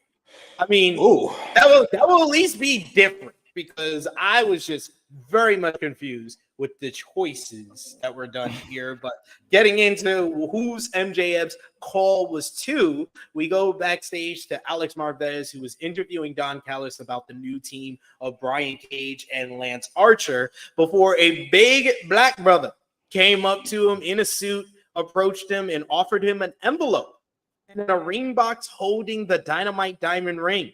He then also says that there's a message that he's supposed to play, and we hear it's from the devil, and it's MJF saying he needs Callis to do something for him. He says he needs him to take care of a baby. There's more money where that came from if he gets the job done, but he also says do what needs to be done and not scuff up the ring, or he'll have someone also dressed in a suit. There's more guys dressed in a suit that can scuff him up as well. The man walks off, and Callis puts on the Dynamite Diamond ring before admiring it. And then it was announced during the main event, it will be Adam Cole versus the AEW International Champion, Konosuke Takeshita, next Wednesday on Dynamite in Cole's third match. If he gets the win, he will move on to Full Gear to face MJF. What did you think about the backstage segment here? And what do you think about the choice of Takeshita being the higher charge from the Don Callis family to verse Cole next week? I can't even explain why I like the segment as much as I did. I don't really know why. It felt like something out of a fucking TV show. I wish we would have more like actual backstage segments instead of like interviews that get interrupted, because I don't like them at all. But other than that, it just worked for me. It paid off something earlier. The brother felt scary. Is this his new Wardlow? I hope so. The phone thing works. All this worked for me. I'm not entirely sure why. It felt like a deal between seedy people, which is my favorite genre. That's why the Penguin is awesome. I'm here for it. Yeah. I would say we got Big Man Does, who says Miro is a big fumble too. I think Miro's a top 5. I don't think he's above the 3 people that we said, though. even with all the stuff that Ricky Starks has done, I think Ricky Starks is a bigger fumble than Miro. Yeah, Miro's TV. What's TNT Championship? TNT Championship. Yeah, I call it TV title because TNT sounds awful. Yeah, with that run he had, I can't put him next to the other three. I just can't. He had a great run. They ruined it, but he had a great run. Yeah, he had a great run, and I can't understand the argument of fumbling himself, but no, it's also uncreative. Give me shit creative, I'll turn it down. That's how it works. Yeah. Sounds like a bad idea. And if you're giving someone the opportunity to turn it down, that's a fumble on your part. Thank you for bringing it up. I'm not sure why it was my first thought. That was my biggest complaint. Like I thought I signed the checks, not you. Confused. My bad. Exactly. No, you do what I want, sir. I want you to come back and lose to Bryan Danielson. What was the first one? The first one was I want you to come back and lose to AEW World Champion Hangman Adam Page. I don't understand how Miro turned that down, but like you allowed him to. Right? You get bold with fucking niggas who trying to leave. All right. Whatever, nigga. All right, sure. And then I will put it on Miro, back on Miro for re-signing with the company in 2022 after all. That was wild. That was a terrible idea. That don't seem too bright. Yeah. But everyone has something to take account of in this whole situation. But let's turn back over to the USA Network for WWE NXT. We get a quick backstage segment with Eddie Thorpe, who I haven't seen in feels like years. He's with NXT General Manager Ava. He wants to talk to her. She makes an excuse and says that he has to wait. And he says that this is the second time she's done this to him, but she walks off because she has a big announcement to make. And when we come back from commercial break, Ava, Robert Stone, and Stevie Turner are in the ring. Ava announces that the next NXT Premium Live event will be Deadline, coming up on December 7th. And she says that it will be the return of the Iron Survivor matchup, the most exciting 25 minutes in NXT. Robert Stone then butts in to cut a promo on the Philly fans. He says that Ava lied when she said the most hardcore fans are in Philly because New York fans are more hardcore than Philly fans. Stone keeps cutting a promo and says that the Boston fans are even more tougher than the Philly fans. The light goes out and Stone is still cutting his promo, and he doesn't realize that ECW legend Rhino is in the ring. He pops up in the corner, he gores Stone, and the crowd pops huge for the TNA Hall of Famer. And he gets ECW chants as Ava and Stevie Turner, great co-workers they are. They pump fists with Rhino. And like Ava said, the Iron Survivor will return at Deadline. And next week on NXT, the men's and women's Iron Survivor qualifying matches will begin. So we'll see who's going to be part of the big matchup coming up at Deadline on December 7th. What do you think about Rhino showing up on this ECW tribute show? What do you think about Rhino's place in ECW lore? Wow. This feels like such a fucking crossover episode. This feels like goddamn a Christmas episode of one of your favorite shows. Like they doesn't feel like the same universe. Rhino's fun for gore, at least. In ECW lore. Because he came really late. That's why I asked. I thought that was a good question to ask. You know, he had a really high spot. He came so late. He'd probably be in the top 10. I don't know if he could even sniff the top 5. I go Van Dam, the Dudleys, you know, kind of as one. Dreamer, Sandman. I'm going to put Funk in there. Yeah. Raven. God damn it. Paul Heyman was a fucking genius. He still is, but you know what I mean. Yeah. He got the most out of these performers that didn't do much else in other promotions, except for like the Dudleys. Yeah. And you know, if you want to put Rhino next, I'm not mad at that. I don't know if I would, but he's top 10. He might be top 2, number 1 spear gores ever. Especially in his prime, the way he used to hit the gore on fucking females and shit. Okay, ECW Rhino might have the top spear of all time. I was gonna take Goldberg, who was more hit or miss, but when he hit, that shit looked like he just murdered somebody. Yeah. Lord. The one on Scott Hall, I always remember that one for Goldberg. Or for Rhino, I always remember the ones on like Beulah McGillicuddy and Francine. He has some tough motherfuckers. And then the power driver off the apron to those women. Oh my god. People think the Dudleys were the first one to be putting women through tables. Nah, it was kind of Rhino. Rhino. Sabu, I forgot. Yeah. Just Incredible. Oh, yeah. The only way Just Incredible cracks like the top 15, top 20 is the Impact players. They were dope. Damn, we're missing a lot of people, but that's why Shane Douglas. Yeah, Shane Douglas. Or if you want to put Shane Douglas can get even higher up the list if you do Triple Threat. Triple Threat was like the OG heel group in ECW for me. Yeah, I'm trying not to mix my say Lance Storm. I'm trying not to mix my personal feelings in there. Because like I put like Lance Storm, Jerry Lynn. Like I like those guys. Yeah. For RVD. So great fucking matches. Oh my god. Yes. RVD and Jerry Lynn is probably my favorite ECW rivalry. They did the fucking back and forth so good. It never felt they fucking if you watch the 2000s indies, they're all influenced by those RVD and Jerry Lynn matches. Yes. Just not as well. Ugh. Sorry. I'd say like the most influential to like the indies like upgrade and in-ring style and in-ring performances. I credit the RVD Jerry Lynn series in ECW and Kurt Angle versus Chris Benoit from Royal Rumble 2003. Oh. I think those are like the most influential to like the indie boom of the 2000s into the 2010s. That's a great call. I didn't rewatch that match. I don't have it at 5. Sorry. I do have it at 5. I don't have it at 4 3/4 either. Sorry. I know, right? I'm sorry. That's ridiculous. I don't have RVD and Jerry Lynn in any of their matches. I feel like the best match is Hardcore Heaven.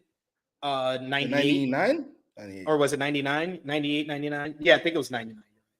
Hardcore Heaven 99, which is their second big pay-per-view match after Living Dangerously. I have that one as my highest, and I probably gave that 4.5. Yeah, they never quite got over the hump. They were just kind of, ironically, they're kind of like Mello and what's his face? Andrade. These are all great. This is great. But like, you never even think about 5. This is great. Yeah. Tommy Dreamer. Yeah, you got to put Tommy Dreamer in the top 10. Yeah, the most plain fucking motherfucker ever. But yeah, Tommy Dreamer's in there. 100%. It's one of my favorite pay-per-views ever, honestly. Heat Wave 98. Alex Powell. Yeah.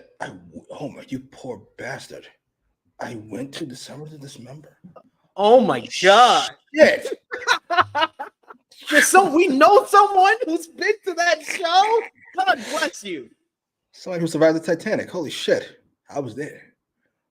I was at the ECW at Hammerstein Ballroom that was main evented of the ECW TV show that was main evented by Batista versus Big Show, and we chanted "Change the Channel" and turned our back on that matchup. Oh my god!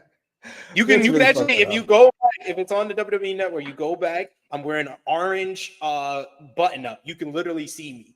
You can see me. I'm standing next to me and Cash's old boss from Vector when we were selling knives for a living. Oh, wow. First of all, Batista Big Show headlining ECW show is wild. Wild statement, right? Wild statement. Going back to NXT, it was time for Bubba Ray Dudley and Trick Williams versus Ridge Holland and Ethan Page. Before that, though, we had what they call the NXT Avengers were backstage talking about their main event matchup. You get Stephanie Becerra speaking in Spanish, and Kalani Jordan is the only one who understood what she was saying. And ZARIA asks her, Kalani, you know Spanish? And she says, yeah, 3 years at Michigan State. And then Lash Legend and Jakara Jackson come in, and they tease a potential tag team matchup with Stephanie Becerra and Julia. Look at this picture. If I said who's the star here, isn't that close? What the fuck? She's like a superhero. Look at where she stands. Oh my god. That's why I just called them the NXT Avengers, because with Stephanie Becerra and then the two muscles of ZARIA and Jordan Grace, and then Julia looks like her own like Japanese superhero, and then Kalani Jordan like the athletic Miss Marvel of the group. Like, yeah, it works. It works. Lord. But yes, then you had the Bubba Ray Dudley coming out for his tag team matchup with NXT champion Trick Williams against Ridge Holland and Ethan Page. You get early on in this matchup, Holland shoves Bubba early on and they square off. Bubba starts clearing house after a mildly hot tag. The crowd was very hot for Bubba Ray Dudley in this matchup. The heels were reeling as we went to a commercial break. When we come back from commercial break, Bubba Ray is crotched on the ring post. Holland and Page get the heat on Bubba. They work him over. Bubba is audibly calling spots clear as day in the ring, like his name is John Cena. He sets up to deliver a spear, but then he's able to make the hot tag to Trick Williams. Trick Williams starts running wild, hitting double clothesline on the heels. He hits the big running discus kicks on both heels, and then he sets up Holland for the trick shot, but Holland is able to avoid the knee strike. He rolls up Trick, and he pins the NXT champion. Page and Holland then jump Trick Williams after the matchup. Holland joins in. They double team him until Bubba Ray Dudley is able to make the save. Bubba and Trick then hit the what's up on Ethan Page after taking out Ridge Holland. They then do the 1, 2, 3, get the table spot as the crowd is cheering on. They go, Trick goes to the outside and he looks under the ring for a table and there's nothing there. But then the music of the Dudleys hit and bring out Devon Dudley with a table. They set it up in the ring and then hit the big double spine buster through the table on Ethan Page. I guess they didn't trust them to do the 3D. I thought that would have been the spot to do, but hey. Then they give some Dudley glasses to Trick Williams and officially make him Trick Dudley. Good Lord. Yeah. Sounds fun. This was nostalgia. Yeah, it sounds fun. I don't have much interest in watching it.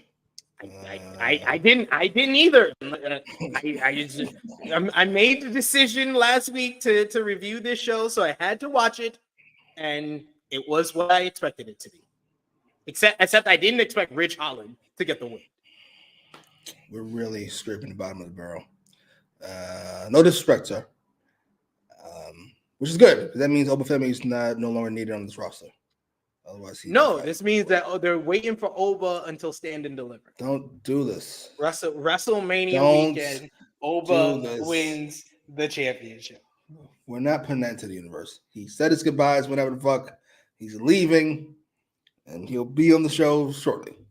Hey, and everyone backstage at NXT denied those reports, so sure I believe them. Yeah, it sounds goofy, but like in a fun way. In a fun way, if the champion wasn't just pinned. It's kind of mixed messages here. Am I supposed to take Ridge Holland seriously, or is he part of this whole nostalgia thing? Either way, whatever. Fuck it. They'll have their match, and we'll move on. They really need somebody. When's Penta coming in? I know he doesn't want to fucking be NXT, but you might have to bite the bullet while you wait for your brothers there. Because good Lord.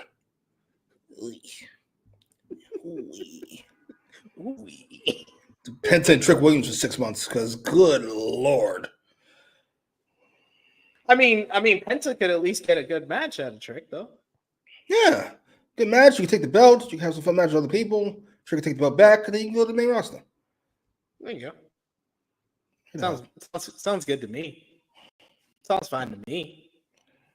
We got Alexander who says, "Is that Bully Ray the unbiased podcaster from Busted Open?" Hey, like I said last week, he's a good podcaster. What's that? I've been told he's pretty good. I haven't listened to him because Bully Ray, but he might be good.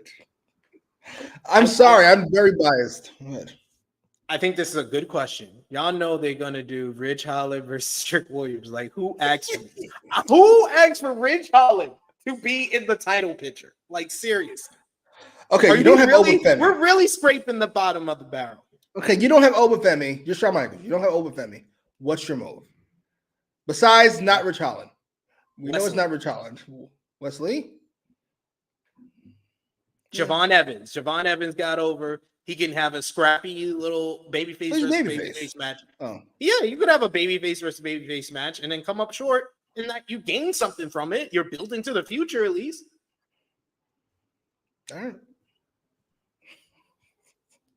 Like I can come up with multiple different people. You got Cedric Alexander here. He could do it. You're really defining down your NXT title at that point, you're not? Well, I guess no more than fucking Rich Holland. I mean, like, it's Rich Holland. At best, on the main roster, he's a tag team guy. Like, that's the best description that I could give him. That's a compliment. Fair enough. I don't manage these guys. Clearly, I don't watch NXT, so I don't really care what they do. I have to watch it because I do this channel. If I didn't do these shows, I honestly probably would have stopped watching NXT during the 2.0 era. But it's gotten better. So I just don't. I'm glad the Bubba Ray era is over now. It felt like an era. It's only been 3 weeks, but it felt like an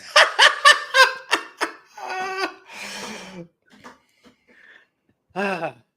Next up, they did some backstage segment about this weird love story they're doing with Adonis, Ashanti the Adonis, and Carmen Petrovich. Where who's the guy in the back? He looks hilarious. I don't know. I just have him in my notes as light-skinned dude who reads. He was reading, and Ashanti the Adonis came off a little bit babyface here. He's wearing a nice little Kobe Bryant hoodie too. And Carmen was mad at him because he was flirting with someone else during her match and distracted her. And he was like, he doesn't like her because she always gets upset. That's not his type. And he tells her, by the way, last week was your birthday. Happy belated birthday. And she says, oh, he knew my birthday. Oh, Shawn Michaels out of his fucking mind. My sentiments exactly. What are we doing? And then we heard from the Mean Girls that will be in the main event, Roxanne Perez, Cora Jade, and Fatal Influence, and says that they are the standard, they are the champions of this division, and they will prove that in the main event. And then we got for the NXT North American Championship, the aforementioned Tony D'Angelo defending against Nunzio with Tony Mamaluke. And this was a quick squash, an inoffensive quick squash. You get Nunzio. He did tried to do a couple of his spots. It's a nice little shotgun dropkick. He did a few of his signature spots in the ring. Then we get both the family and Tony Mamaluke trying to cheat. Tony Mamaluke's got brass knuckles. The family give Tony D'Angelo his signature crowbar, but he tosses the crowbar to Nunzio when the referee turns around. Nunzio tossed the crowbar to the referee, and Nunzio walks into Tony D'Angelo, hitting his big spine buster. He tries to redo the spot he did with The Undertaker back in 2003, where he's up in the air and he does the sign of the cross before being put down. Tony D retains the championship, and then post-match, they show respect to the FBI. They shake hands, they kiss on the two cheeks like regular Italian people, and they're all family now. Sure. I would have said I'm just gonna be honest with y'all. The last 30 minutes of this show was not for me. Anything from Bubba Ray Dudley through Nunzio is not for me. I am not the target audience for any of this. Oh, I forgot the one other thing was Sean Spears and Brooks Jensen were watching the matchup, and they basically are teasing that they are coming after the NXT North American Championship. He says he has the feeling for Italian next week in Orlando, teasing that they are going to be showing up at the Tony D'Angelo family restaurant. This thing has sets. Oh my God. Shawn Michaels was really crazy. This your boy, Shawn Michaels out here in these streets. What are we doing? What exactly are we doing? Well, you can tell the difference in the bookers and their choice of substance during the 90s. Triple H is a bore who didn't drink or do anything else. Shawn Michaels was having a fucking blast. Holy shit. What? Like, I really want to say, like, I know Shawn did a lot of drugs, but I didn't know he had brain damage. Like, this is ridiculous. Gonna show up at the family restaurant. What? None of that was for me. I was not the target audience for any of that. Yeah, thank you, Ricky. Thank you, Ricky. What about What's-Her-Face? What about the Avengers? The Avengers was good, but literally, like, my description of it was as long as the segments went. Like, it was like 30 seconds to a minute of those segments. Those are fine. They do what we always ask for, hype up the main event, and they did that in an effective way. But I just had to sit through a 5-minute Tony D'Angelo and Nunzio matchup, which is just full of Italian references, and then a 10 to 12-minute Bubba Ray Dudley match in 2024 with nostalgia at the end because Devon came out. Not a fan. Gotcha. Not for you.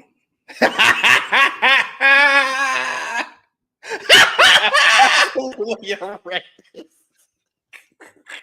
Thank you, LeVay Carter. Light-skinned brother who reads is Dion Lennox. I'm sorry. I've only seen like 2 or 3 of his matches, and I just knew his gimmick before he started reading was he would take off the glasses and he would turn into a beast or something like that. That was the gimmick they were running with. Might be the guy from. He might have based it on the guy from Banshee. Those of you who haven't watched Banshee, you should watch Banshee. It's fantastic. I don't know. I'm a fan of Dion Lennox. I understand. I only saw a picture of him, but I'm a fan. Sold. I love Big Man Dog's got the best comments. He says, "This isn't cinema. This is live action Disney Channel." It does give that vibe. Shitty soap opera vibe. What is this? You remember birthday? Aww. You did. What a good guy. What a good guy. He said he remembered your birthday, but he didn't wish you happy birthday until a week later. Like, you got 6 points for that. That sounds amazing. That sounds awful in the best of ways. Sorry. Then we're gonna go back to TBS, talk about Dynamite here.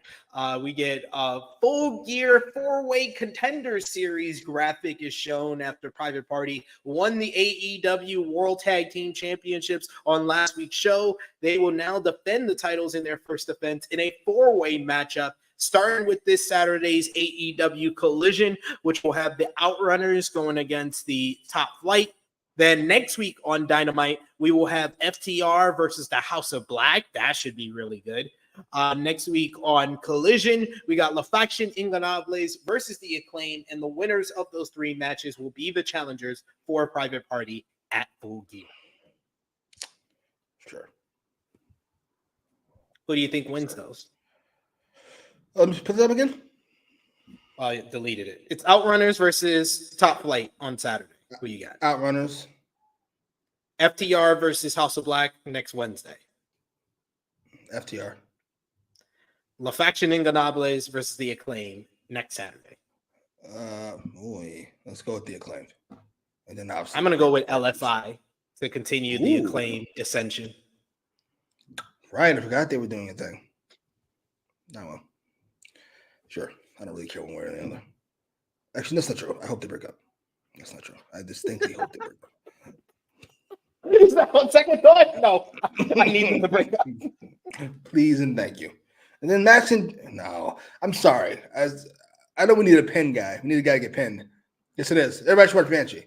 It's a fantastically violent series with lots of titties. Yeah, and the writing's good too, but the violence and the titties is something. Lindsay, I know we need a pen guy, but Max should not be joining the Hurt Syndicate. Sorry, that group immediately becomes not cool. Immediately, it's like, oh, they were cool. If they make him shut up, maybe. What? If they make him shut up. Oh, he doesn't talk. New gimmick. He just doesn't talk. That's pretty cool. Yeah. MVP does all this talking. Yeah, sure. He just or he could do ad libs and he just says, "That's right." That's right. Yeah, sure. Fine. He's so light skinned. This really fit the group. Alexander says, "Crazy how all it took was the Young Bucks to not be tag champions and to make the tag division feel important again." There's a message in there somewhere. You saw the ratings this week, by the way, I assume. Did you want to take a guess what the lowest rated segment was? What, last week's show? You want to take a shot in the dark? Or in this week's show or last week's show? Last week's show. This week's show didn't come out yet. Oh, Bucks versus Private Party? Of course it is. But I like a lot. So they, of course, they need to come back to save fucking AEW from the fucking BCC. What the fuck? How does a company make the same mistakes over and over and over and over again? Holy shit. Let it go. They're fine. But Matt Jackson's nobody's fucking wish list. Nope. Sorry. Doesn't seem so. Next, we get arguably one of my favorite segments of the night. As we go backstage to Switchblade Jay White being interviewed by Renee Paquette.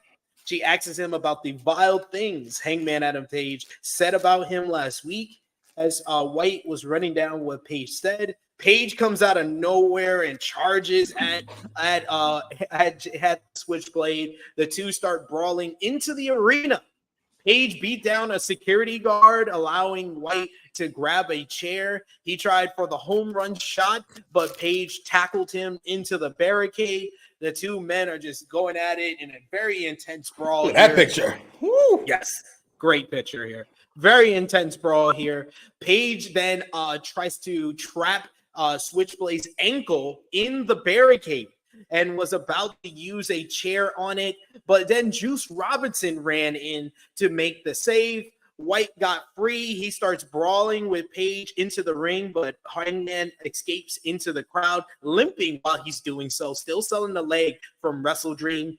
White then gets on the mic and cuts an excellent promo. He took the mic and he begs for Page to tell him what he's going to do next at Full Gear, since you know him so well. White said that he's going to dismantle Page at Full Gear and he will have fun doing it. He says he owns Hangman, and he says that Hangman has never been ahead of him in his life. Page's leg will be his downfall come Full Gear, and perhaps White will be the first man to make Hangman tap out. And if you're not down with that, he's got two words for you: guns up. When did Jay White become arguably a top 5 babyface promo in this company? I don't know how it happened, but it's happening before our eyes, and I can't wait for this rematch. Hangman Adam Page versus Switchblade Jay White at Full Gear. I will say you have convinced me it doesn't need a stipulation. If it is going to be a stipulation, make it something that's different, where it's not the regular Texas death match. Instead, just make it like a submission match, since he said the tap. Ooh, that'd be fun. The Switchblade, so good. And the Bang Bang Gang. Scapegoat Jay White, obviously fantastic. I am here for all of this. I'm sorry. Jay White, to me, is maybe a perfect professional wrestler. I wasn't sure about that because I always felt he had all the tools except playing a babyface, which he was never going to be good at. Apparently, I'm wrong. He's also a great babyface. Go ahead, Jay. I cannot tell you how much I enjoyed this segment. All of it was great. I thought it was shot great too. It had juice in the background. A lot of these pictures just being a menace. I was here for it. This was fucking The way great. Juice came out and took the chair was just like, how is this a babyface act? So good. I was like, yo, he's the coolest babyface because he has friends that look out for him. Right? So good. Now he's got to lose, obviously, to Hangman. Because we do 50-50 in this company. But whatever. Maybe it's fun. Maybe I wouldn't mind if he does get the win, but then Switchblade gets his win right back in like the Continental Classic. They're both in the Classic. What do you get if you win the Classic? Oh, the belt. Continental Championship. Nah. Feels beneath your weight. No disrespect. He has made it clear he's after the world title. So yeah. Hard pass. Switchblade, man. I can't believe it. I was like, when he turned babyface or came back, I was like, how is this gonna work? Because he's like the best, the prototypical heel. But he's made it work. He's made it work. He has. I don't know how, but he did. He's really good. And the character hasn't changed all that much. Very Romanesque.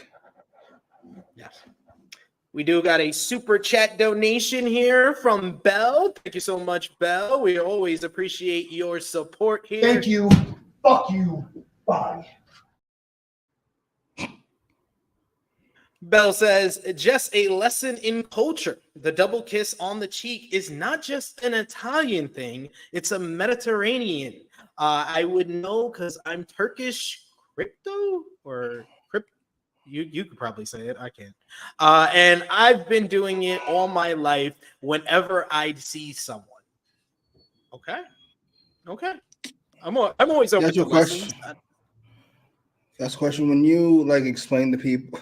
I'll be nice. Never mind. This is Nick Jackson's mother, right? Negro Buck's mom, right? No. Oh, never mind. She's Sorry, from lady. the UK. She's my UK sister. Sure. Let's go with that. That's weird. I'm British. I'm adopted British. Your daughter certainly is, but I don't know if you can qualify as a. It's like Cody. Look at my daughter. She's black. I'm black. Oh, not quite how that works. I think. But thank you so much, Bell, for the super chat donation and the lesson in culture, because I did not know that. But for us Americans, when we see people kiss each other on the cheek like that, it's an Italian thing. So, yes. 50% Turkish, 50% Greek. Jesus. All right. Cyprus. So Cyprus. Oh, okay. Okay. Oh, okay. That makes sense. There we go. See, look at us helping each other. Look at us helping each other. I love it. that's beautiful, man. I love it. Love it. How would you pronounce it? Cypriot? Cypriot? Cypriot. We'll learn. We got next. We go backstage to Chris Statlander is with Renee Paquette. Renee had her working boots on tonight. She was everywhere.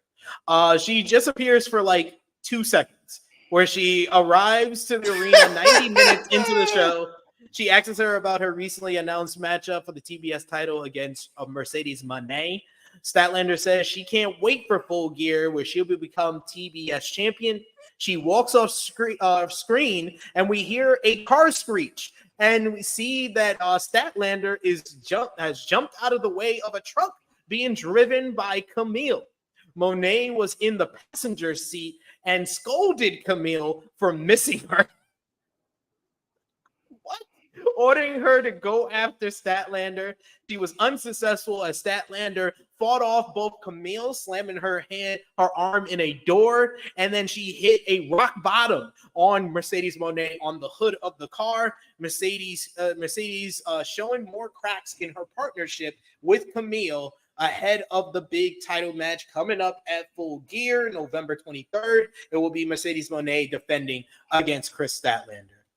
This was foolish and ridiculous, but I enjoyed it. What did you say? What the heck?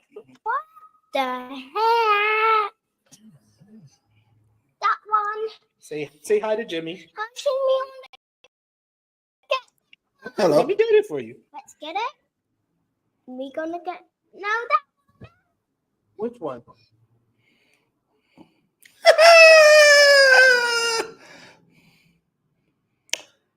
I know he wants me to fill dead air, but I find this fucking hilarious. So Yeah. I'm not going Yeah, I to. do. Yeah, I do. She knocked my mic out, so I have to. Let me do this first. There you go. Let's go. No, let's go.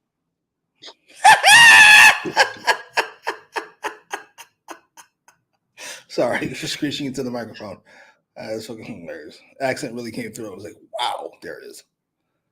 What was I going to say? I gotta reconnect my mic now. What do I want to say this? Can we have fucking a little more go-to before Statlander almost gets murdered? Like she really had a 2-sentence reply to fucking what's her face? It made no sense to me. Yeah, yeah. I wish it was. I wish it was. Yeah, I hear you. I wish it was a little bit. Hey, a little bit more. Chris. I'm gonna win. Dip. Really? Where are you going? It's 9:30. Where are you going? Where have you been? Why are you here? Do you have a match? I don't Did you understand just show? any of this. Did you just show up for this one interview? Like, Isn't this supposed to be the actual writer on the show? What's her face? Peppermint?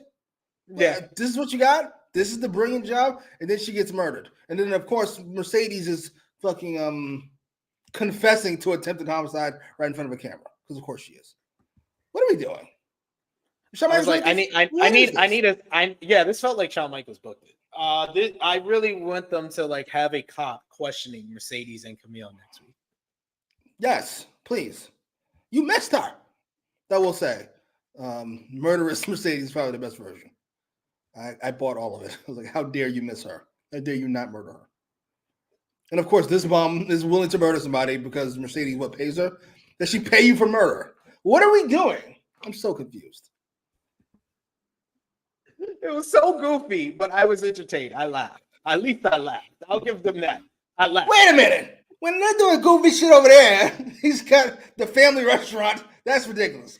But this... No. I like most of the Tony D'Angelo stuff. I just don't like it when it's mixing up with nostalgia too much. And I like some stuff on NXT that was goofy. I like the Rhino cut in, the Rhino guest appearance. I need my balance. Take yourself seriously sometimes. She felt like a badass. She fucked this bitch's arm up. She threw this motherfucker on top of the trunk. Top of the hood. That was dope. It's just lazy. It bothers me. I agree with Big Man Dogs here saying I get why I don't get why they established dissension between Mercedes and he says Mercedes and Mone, he meant Mercedes and Camille, when we haven't even been made to care about their relationship. Right? It's not like it's so weird. I think as they go for Wardlow MJF thing. I'm like, we got to know Wardlow. Like, he's part of the crew. Fucking Camille's just some chick she hired who stands there looking not as tall as she should because you're wearing heels. I will say the one thing that I think they accomplished here is they made Chris Statlander look like a badass. That is like the only thing they really accomplished. That's true. A very mute badass. There's no sense of time. Nope. 90 minutes into the show. Unless she was leaving. Maybe she was leaving. Maybe that's the way out. I'm not against her leaving. Yeah. Still, why are you leaving that to the show? You didn't have to show up at all. But whatever, sure. Maybe she got told, you don't have a match tonight. She's like, all right, I'm out. Bye. Bye, bitch. Then we go to the ring for a face-to-face encounter between Christian Cage and Hook. Christian has special armed forces security, apparently. The patriarchy make their way to the ring. Christian. How much taller is Christian than his fucking security? How's that work? Christian held up his AEW world title contract and told the fans to shut their mouths.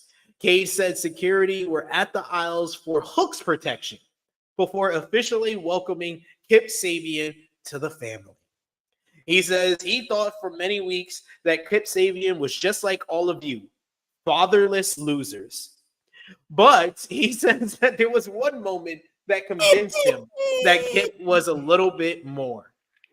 And he plays the clip of Kip Sabian stealing his pen before almost cashing in his contract at Grand Slam against Bryan Danielson. As Christian then said that Sabian was wise enough to realize that the Death Riders were going to interfere as they were standing backstage at the time and would have cost him his world title match. And he says in that moment, Sabian did more for him than any of his other sons ever had. Not even looking. He glared a little bit at Nick Wayne, and Nick Wayne didn't even look up until Christian decided that he says he loves Sabian and gives him a big hug. And Nick looks so confused. Even Mother Wayne looks very confused. This brings out Hook with the Hook signal, and he says that whatever it is Christian has to say, make it good and make it fast. He doesn't have much patience. Christian says that Hook is a wild card with his crazy eyes. He's an ass kicker, but said he needs a son like him. Cage realized that if he was going to be his son, he needed Taz out of the picture, as it was out of a place of love. He took out Taz with a lead pipe to the leg, questioning why he didn't just tell Hook who did it, as he knew that it was Christian. Why did he force Hook to find his own answers? He said that Taz buckled under the pressure of the bright lights, as he was a legend, if you ask him, for a company. Shit, we forgot Taz. Wow. For an outlaw. Yes, that's true. Yes, Taz is up. For an outlaw company, but then when he came to the bright lights, he buckled under the pressure and he hid behind the commentary table. So he asks if that's what Hook wants to do. Does he want to become an announcer, or does he want to be a multi-time world champion like Christian? Christian says, looking out into the crowd, no one cares that Taz is even alive. And he says, I'll be honest with you, I wish Taz was dead.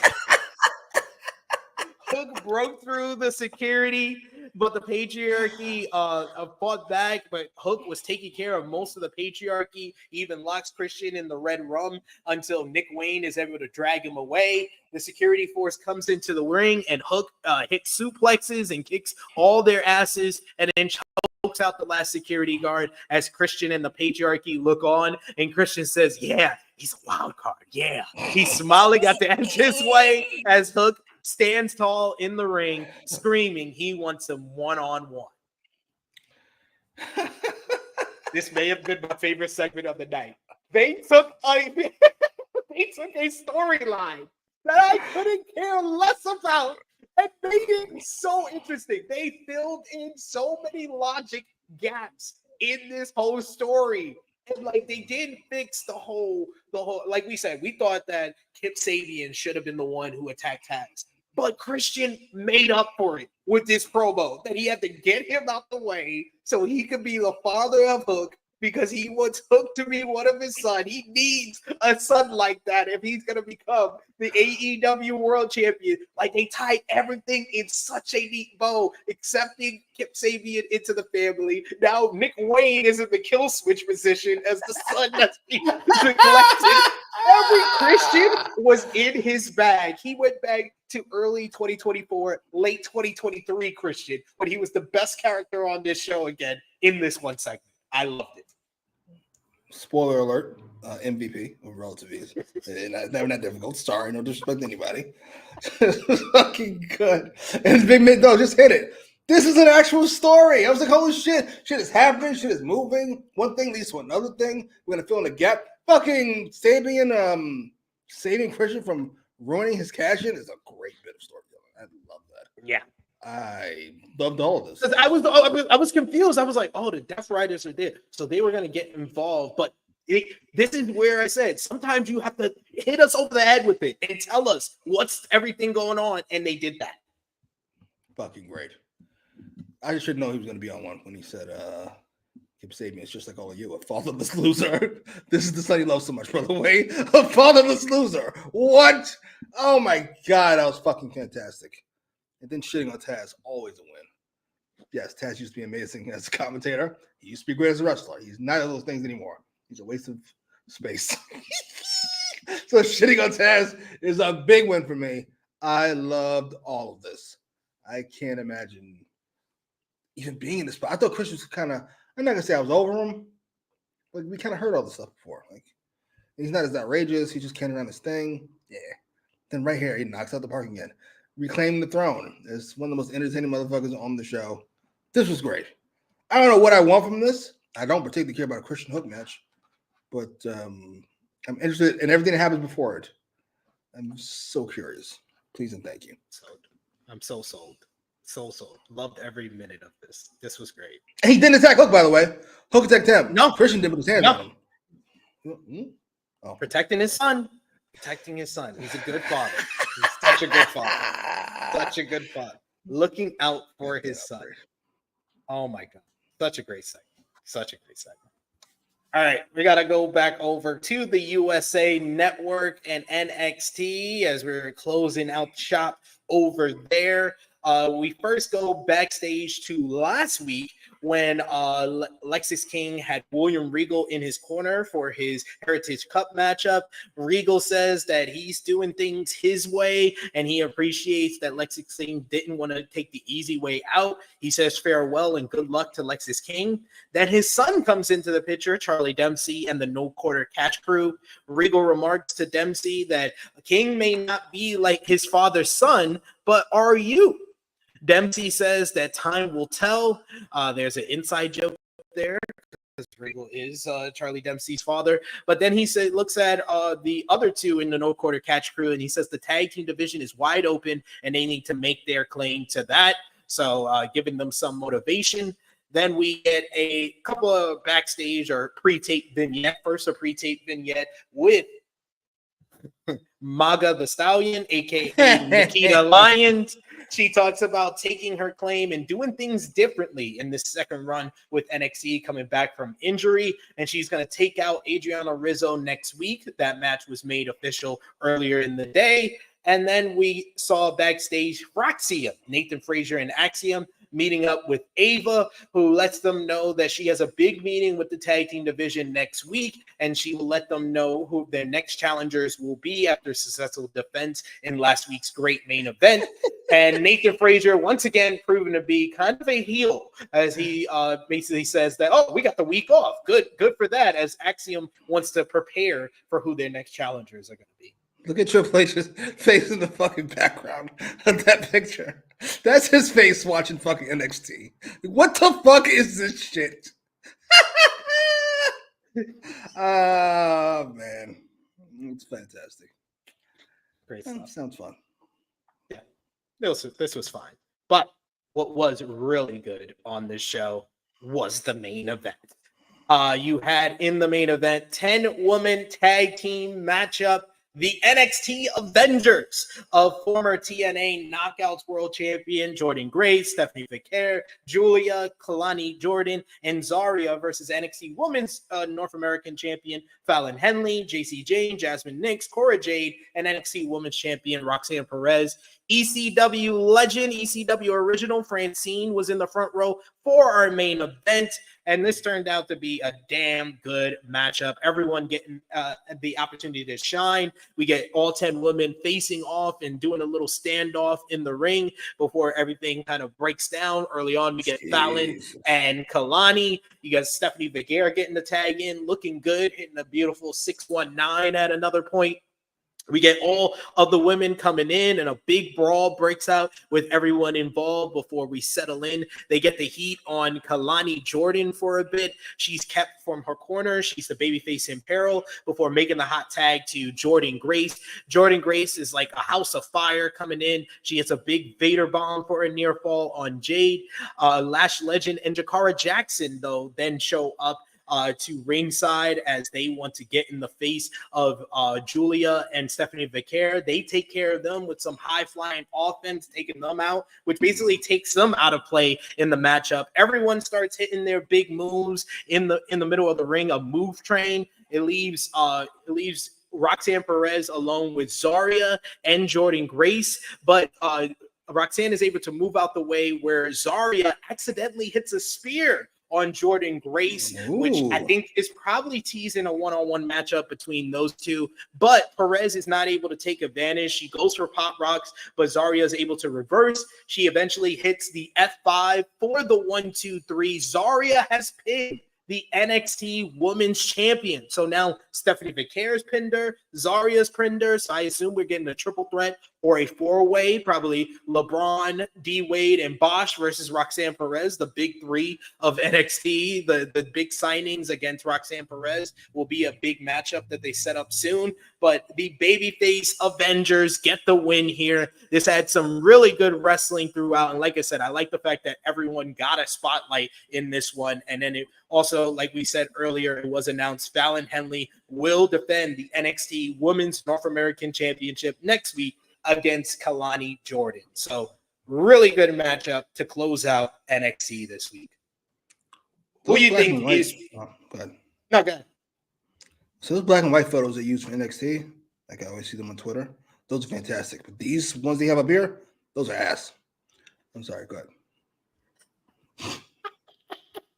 Yeah, the way they make everyone shaped is very weird. It's very weird.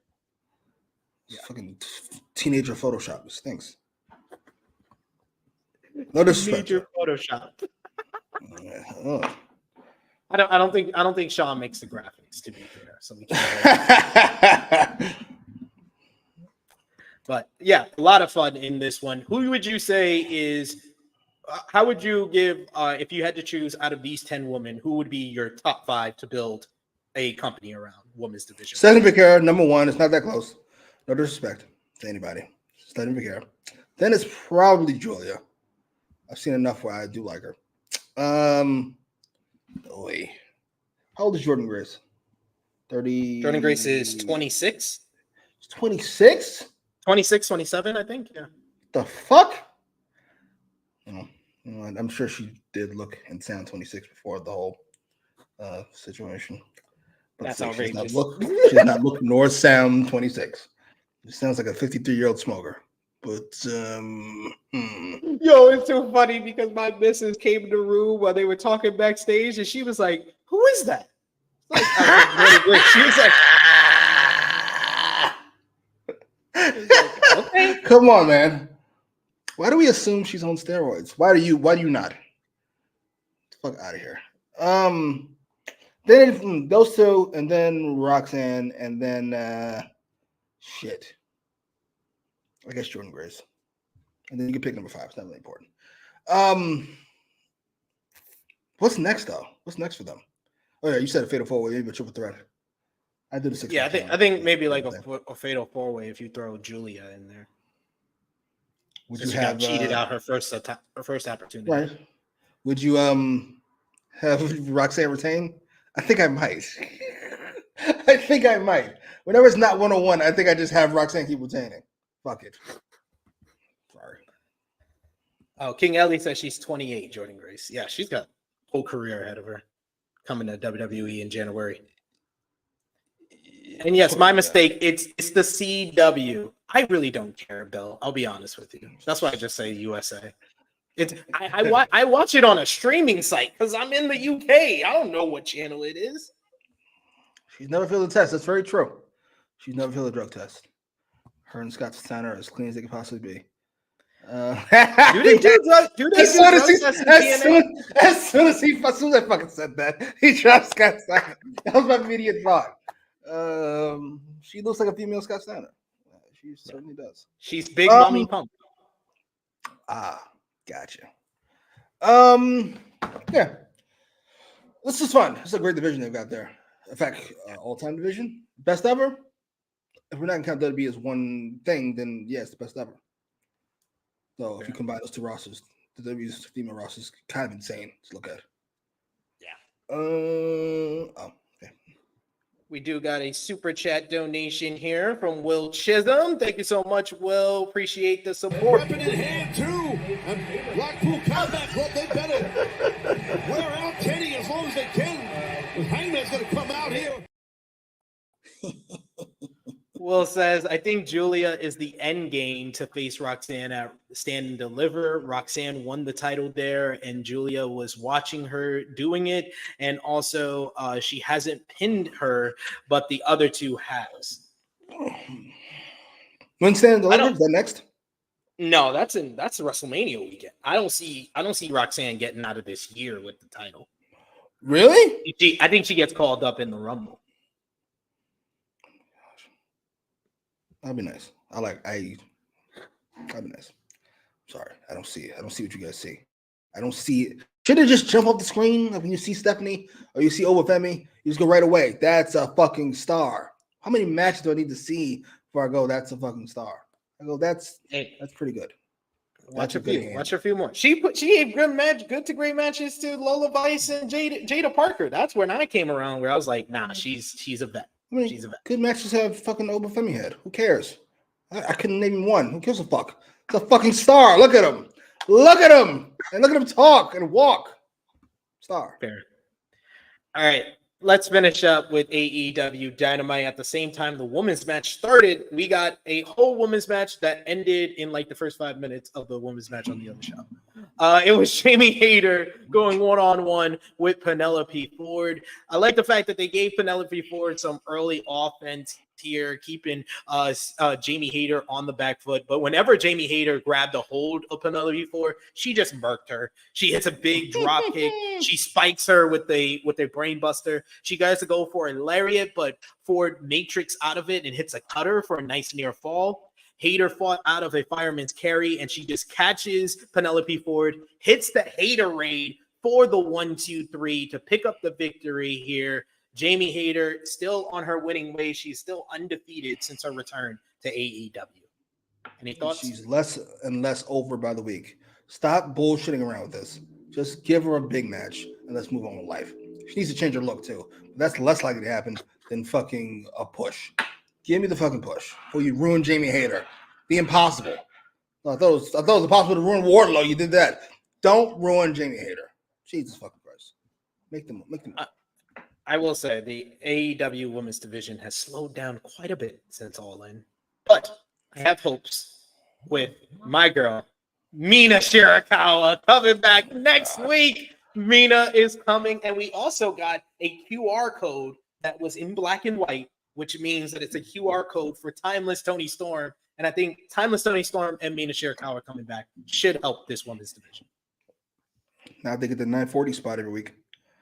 Right back to where they were. Ain't that a bitch? Also true. We did also get a video package for Kashika Okada. Jim Ross put him over so big in this video package, calling him one of his favorite talents ever in wrestling.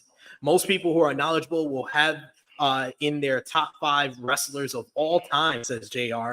Excalibur said that if Okada wins the Continental Classic, he will tie Masahiro Chono for the most tournament wins for a Japanese talent, bringing up the G1 Climax legacy left by Chono. But Okada shrugs it off and says that Chono's previous G1 Climax wins, and he mentioned that he's never been an international star like Okada, and he says he will win the Continental Classic and defend the Continental title. This was a good, quick way of putting over Okada in a major way ahead of the Continental Classic. I enjoyed this. A little late.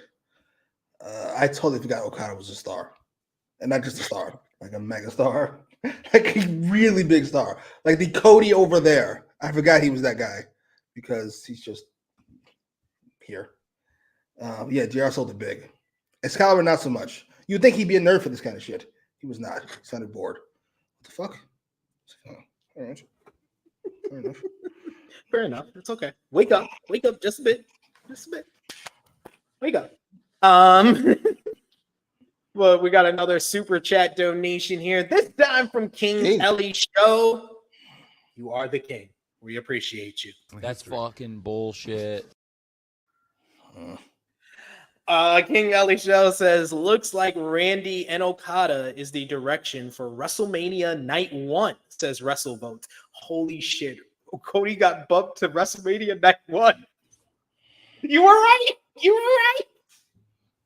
The Rock sees what I see. He's just a guy. He finally took his glasses off. He shook off his ego. And, whoop. Oh, he's just a guy. I fought this guy before. Triple H, fucking Edge. Holy He's shit. a guy. He's a great guy. But he's a guy. Sorry. I'm sorry. He saw the SmackDown numbers and went, oh, okay. Just a guy, I guess. He was like, get this three-way? No. I only need Rock. I only need Roman. I don't need the other guy. He can fight over the fucking thing, and he can have his world title match. Feel free. Night 1 though. He can main event Night 1. Yeah, that's a main event. That's a main event. Right? Steve Austin was in Night 1 of WrestleMania. That's a big fucking deal. You're right. Hey. Here's two. Holy shit, that's hilarious. That might be the funniest bit of news that I've seen in quite some time. Really much. Sorry, no disrespect. It's great. You're great. Listen, WWF in 2000 is not what it is without Triple H. WWF is not what it is without Seth Rollins and Randy Orton and Edge. These people are important people in the history of the Macho Man, in the history of the business. But you're not Hogan. You're not Austin. You're not Rock. You're not Roman. I'm sorry. No disrespect. I can't believe it. I can't believe this. Like, Cody, I feel bad for Cody now. Why? We want Cody movement 2.0. No. Rock's not falling for that shit again. No, listen. You get just 2 main events. You get one of them. But we will go on last. Because he's Roman and you're not. And I'm The Rock and he's not. We're going to have the main event. Sorry. Rock knew he fucked up. He knew he fucked up as soon as he whispered in Cody's ear. Like, that was a bad idea. Rock's had to do a promo, by the way, where he fucking he gives Triple H his receipt for that promo he did in the road to Mania 40, which I thought was going to lead to something, but apparently it was just Triple H flexing on the Rock. Rock's had to do his receipt. Some people think they have more power than they have. Yet I'm in the main event of WrestleMania. I won. Shit. That might be one of the best super chats where it broke some news to me where I'm like dumbfounded. I'm like, oh, poor Cody. What was that? We didn't kill his dog. Listen, that's wild. It's like, you know what it is? WrestleMania 2000, Triple H was in the main event with The Rock and them because Austin's not around. Once Austin comes back, you go where you belong. The second biggest match on the card. You're in the second biggest match of the biggest show of the year. That's not good enough. You're welcome. Sorry. I didn't do it. God did. Jesus. All right, let's just finish up this show here. Main event time. Ricochet going up against the Don Callis family, Konosuke Takeshita and Kyle Fletcher with a mystery partner. Ricochet gets on the mic and he calls Takeshita and Fletcher morons for allowing him to pick a mystery partner. Ricochet says someone's contract was allowed to expire with the Don Callis family on October 4th, and he's really pissed that he was seemingly forgotten all about him. And it is, of course, Powerhouse Hobbs, who looks fucking huge. Powerhouse. Powerhouse. And he got a good reaction, too. We got McGinnis who says it's a rare oversight by Don Callis for letting Hobbs' contract expire. Excalibur said once Hobbs was injured, Callis had no use for him any longer and turned to Lance Archer and Brian Cage. Some really fun action in this. I love the double team by Ricochet and Powerhouse Hobbs gunning on his shoulders and doing a moonsault off of them to a huge pop from the fans. Ricochet was isolated a bit and before making the hot tag to Powerhouse Hobbs. Hobbs was running wild. We get big meat chants as he was going at it with Konosuke Takeshita. Lots of athletic action between Fletcher and Ricochet, but it comes down to Ricochet and Konosuke Takeshita in the ring, with Ricochet hitting a shooting star press for a near fall, and then he finishes him up with his new finisher, the spear gun, and picks up the 1-2-3. Charging Lariat, picks up the 1-2-3 and pins the international champion. Post-match, you get Fletcher, who attacks Ricochet from behind with a steel chair, smacking him in the back, smacking Hobbs in the back on the apron. He then goes for the Tiger Driver on Ricochet, but Mark Davis shows up to the Aussie Open music. He gets in Fletcher's face. Fletcher tries to stop him. As that's going on, you get Adam Cole coming out. He battles with Takeshita to the back. Davis pushes Fletcher down, but then Lance Archer and Brian Cage come out and attack Davis. Jesus. Fletcher grabs a screwdriver, and then out comes Will Ospreay, making his return to AEW for the first time since Dream. Huge pop for Ospreay. He comes down, he cleans house with the rest of the babyfaces who stand tall in the ring against the Don Callis family, and we end the show with Ospreay looking tough with the meniscal tape on his neck. He's ready to get his hands on Kyle Fletcher. Great close to the show. It was messy, but I thought the main event was very good. The main event was very good. I even enjoyed Ricochet getting the 1-2-3 over Takeshita to set up their title match coming up at Full Gear. But what did you think, Jimmy, about everything that went down post-match and the match itself? Good match. Really fun match. The finish was heinous. First of all, Ricochet's finish was awful. What is that? Since when did he become fucking JBL? Also, I'm scared of his lariat. And then fucking long ass setup with the gun and all this. I finally realized why I hated Ricochet halfway through this match, where he turned around, he like posed this time with his arms to show that he's not as big as Hobbs. And I went, oh, that's why I hate this nigga. He's a cornball. He's just a lame. No disrespect. He's got great taste in women, but you're corny. Post-match was fun. I enjoyed the post-match. Takeshita and them, Ospreay back, Mark Davis, to no reaction. I got the point. The point is there's a whole bunch of people involved, and I'm here for most of it, if not all of it. I enjoyed this. This was a lot of fun matchup to close the show, and yeah, AEW feels kind of healthy with the babyface lineup they had in the ring. I was surprised Hobbs got that big a reaction coming out for his return, and they gave him a big spot. They could have went the easy route, the safe route of Ospreay being the tag team partner, but I like the fact that they gave Hobbs this spot here. Yeah. Not a main event, by the way, to continue our streak. Let you guys know, not a main event. No main eventers in this match, not a main event. But yeah, this was fun. I enjoyed it. Final call for Super Chat donations. And of course, let us know in the chat your match of the night, MVP, LVP, thumbs up, thumbs down, thumbs in the middle for the show, for both shows, NXT and AEW Dynamite. For me and Jimmy, for the November 6th, 2024 edition of AEW Dynamite in 3, 2, 1. Thumbs up across the board from both of us. Out of 10, what did you give the show? I'm going to go with a 7.5? No, 7.75. Sure. I can't quite go 8. Not with the shitty finish, the tag team main event. And what happened with Mercedes and something else bothered me. I forgot what it was.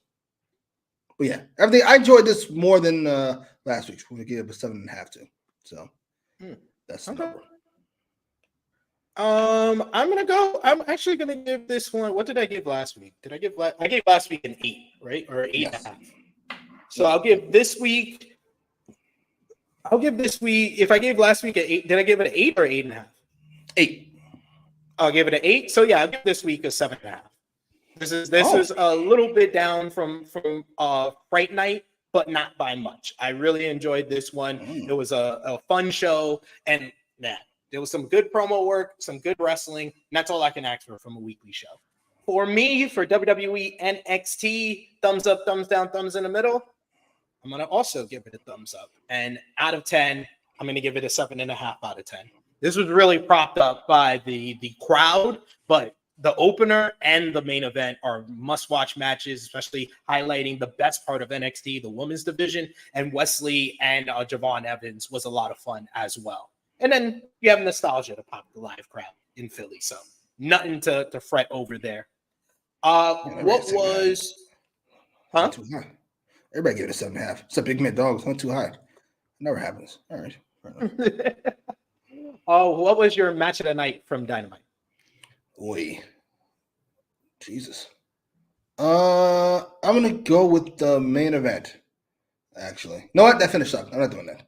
I'm gonna go with Malakai Black and Adam Cole. I will go with the main event with Ricochet and Powerhouse Hobbs versus Konosuke Takeshita and Kyle Fletcher. I like Cole versus Black. I really enjoyed the opener to the show as well with Orange Cassidy and Darby Allin versus the Death Riders. But I think the main event was the best match, and love seeing Powerhouse Hobbs out there and him doing as a babyface. Awesome. Niggas hit him and he did that face. I was like, oh shit, you pissed him off. You pissed off the Black Hulk. Who was your MVP for the show, Jimmy? Christian Cage. I tied up that storyline, added a fucking bow to it. Was fantastic and awful at the same time. Come on now. You know it's Christian. It has to be Christian Cage. Like, yo, you made a storyline that I was so frustrated with and made it one of the best parts of the show. Has to be Christian Cage. Your LVP for the show, Jimmy. I went higher than fucking Frantic World. I might have to change my rating. Clearly, this was a 6 out of 10 show. Clearly. LVP. Shit. I'll go with Adam Cole. I know he's in the match tonight, but shit is looking rough, sir. Yeah, I'm a little concerned. I ain't gonna hold you. Damn, I can't give it to like the usual suspects of like Chris Jericho because he was in the entertaining matchup. I'll give it to Mercedes Moné and Camille because they couldn't complete their vehicular manslaughter and admitted it on camera. For NXT, match of the night, the 10-woman tag. MVP for NXT, I will give it to Jada Parker because I think that her upside is higher coming out of this match, and she just excels in these no DQ style matches between this and the Meechin match. And then LVP for the show, I can't even give it to Bubba Ray Dudley because it entertained the live fan, so I won't do that. I'll just give it to Shawn Michaels with the way he paced the show, where he just gave me 30 minutes of just complete nonsense. Complete and utter nostalgia, not nonsense, nostalgia. Nostalgia nonsense. Better. Nostalgia nonsense. Jimmy, let everybody know where they can follow you on social media, when they will see you again, and what you got going on your channel. I would say Twitter, but that's a mess. So I'm going to pass on being on Twitter for at least through January, so February, March. Jimmy Macram on YouTube. Oh, Cole for kicking out. You know what? Yeah, good job, Cole. I give it to Cole, but that's a good reason. Yeah, TV, movies, etc. You can follow me on the Twitter machine at TrueHillSP3. You can follow the gang, Facebook, Twitter, Instagram, TikTok at TrueHillHeat. Stay tuned. I think we'll have some shorts over the next couple of days. We won't be having the True Hill Heat flagship podcast on Saturday. Fingers crossed, I should be arriving back in the States over the weekend, but we will be live here on Sunday at 11:05 a.m. Eastern Time. The True Hill Heat flagship podcast. It will be myself, Miss Chrissy Love, the True Jaw Josh, talking about this week in wrestling, and we'll have more thoughts on AEW Dynamite and WWE NXT, as well as last week's Crown Jewel and the Power Struggle event. So we'll have, oh no, not Crown Jewel, because we covered that on last week's Sunday show. So we'll be talking about Power Struggle, Ricochet getting a challenge for Zack Sabre Jr. at Wrestle Dynasty. Lord. Kenny Omega's return and getting into the brawl with Gabe Kidd. And maybe I'll have some thoughts from Gabe Kidd that we can discuss because I'll be interviewing him for Sports Illustrated, and that interview should be dropping tomorrow ahead of Stop the pushing Ricochet. the Stop Fighting pushing Spirit vanilla Unleashed midgets. show. We're protesting. Great shirt by Jimmy there. No more vanilla Love midgets. it. Love it. But Chocolate don't listen to midgets. Jimmy. Stop Don't pushing listen to chocolate Jimmy. midgets. You had to get a disclaimer for the way The out. words and opinions of Jimmy Macram do not necessarily reflect those of True Heel Heat, its viewers, or affiliates. Free Samantha. It is me. It is me. You're SP3. This has been AEWramble 171 Wednesday Night War Reboot. We are signing off until next time. Thank you, y'all.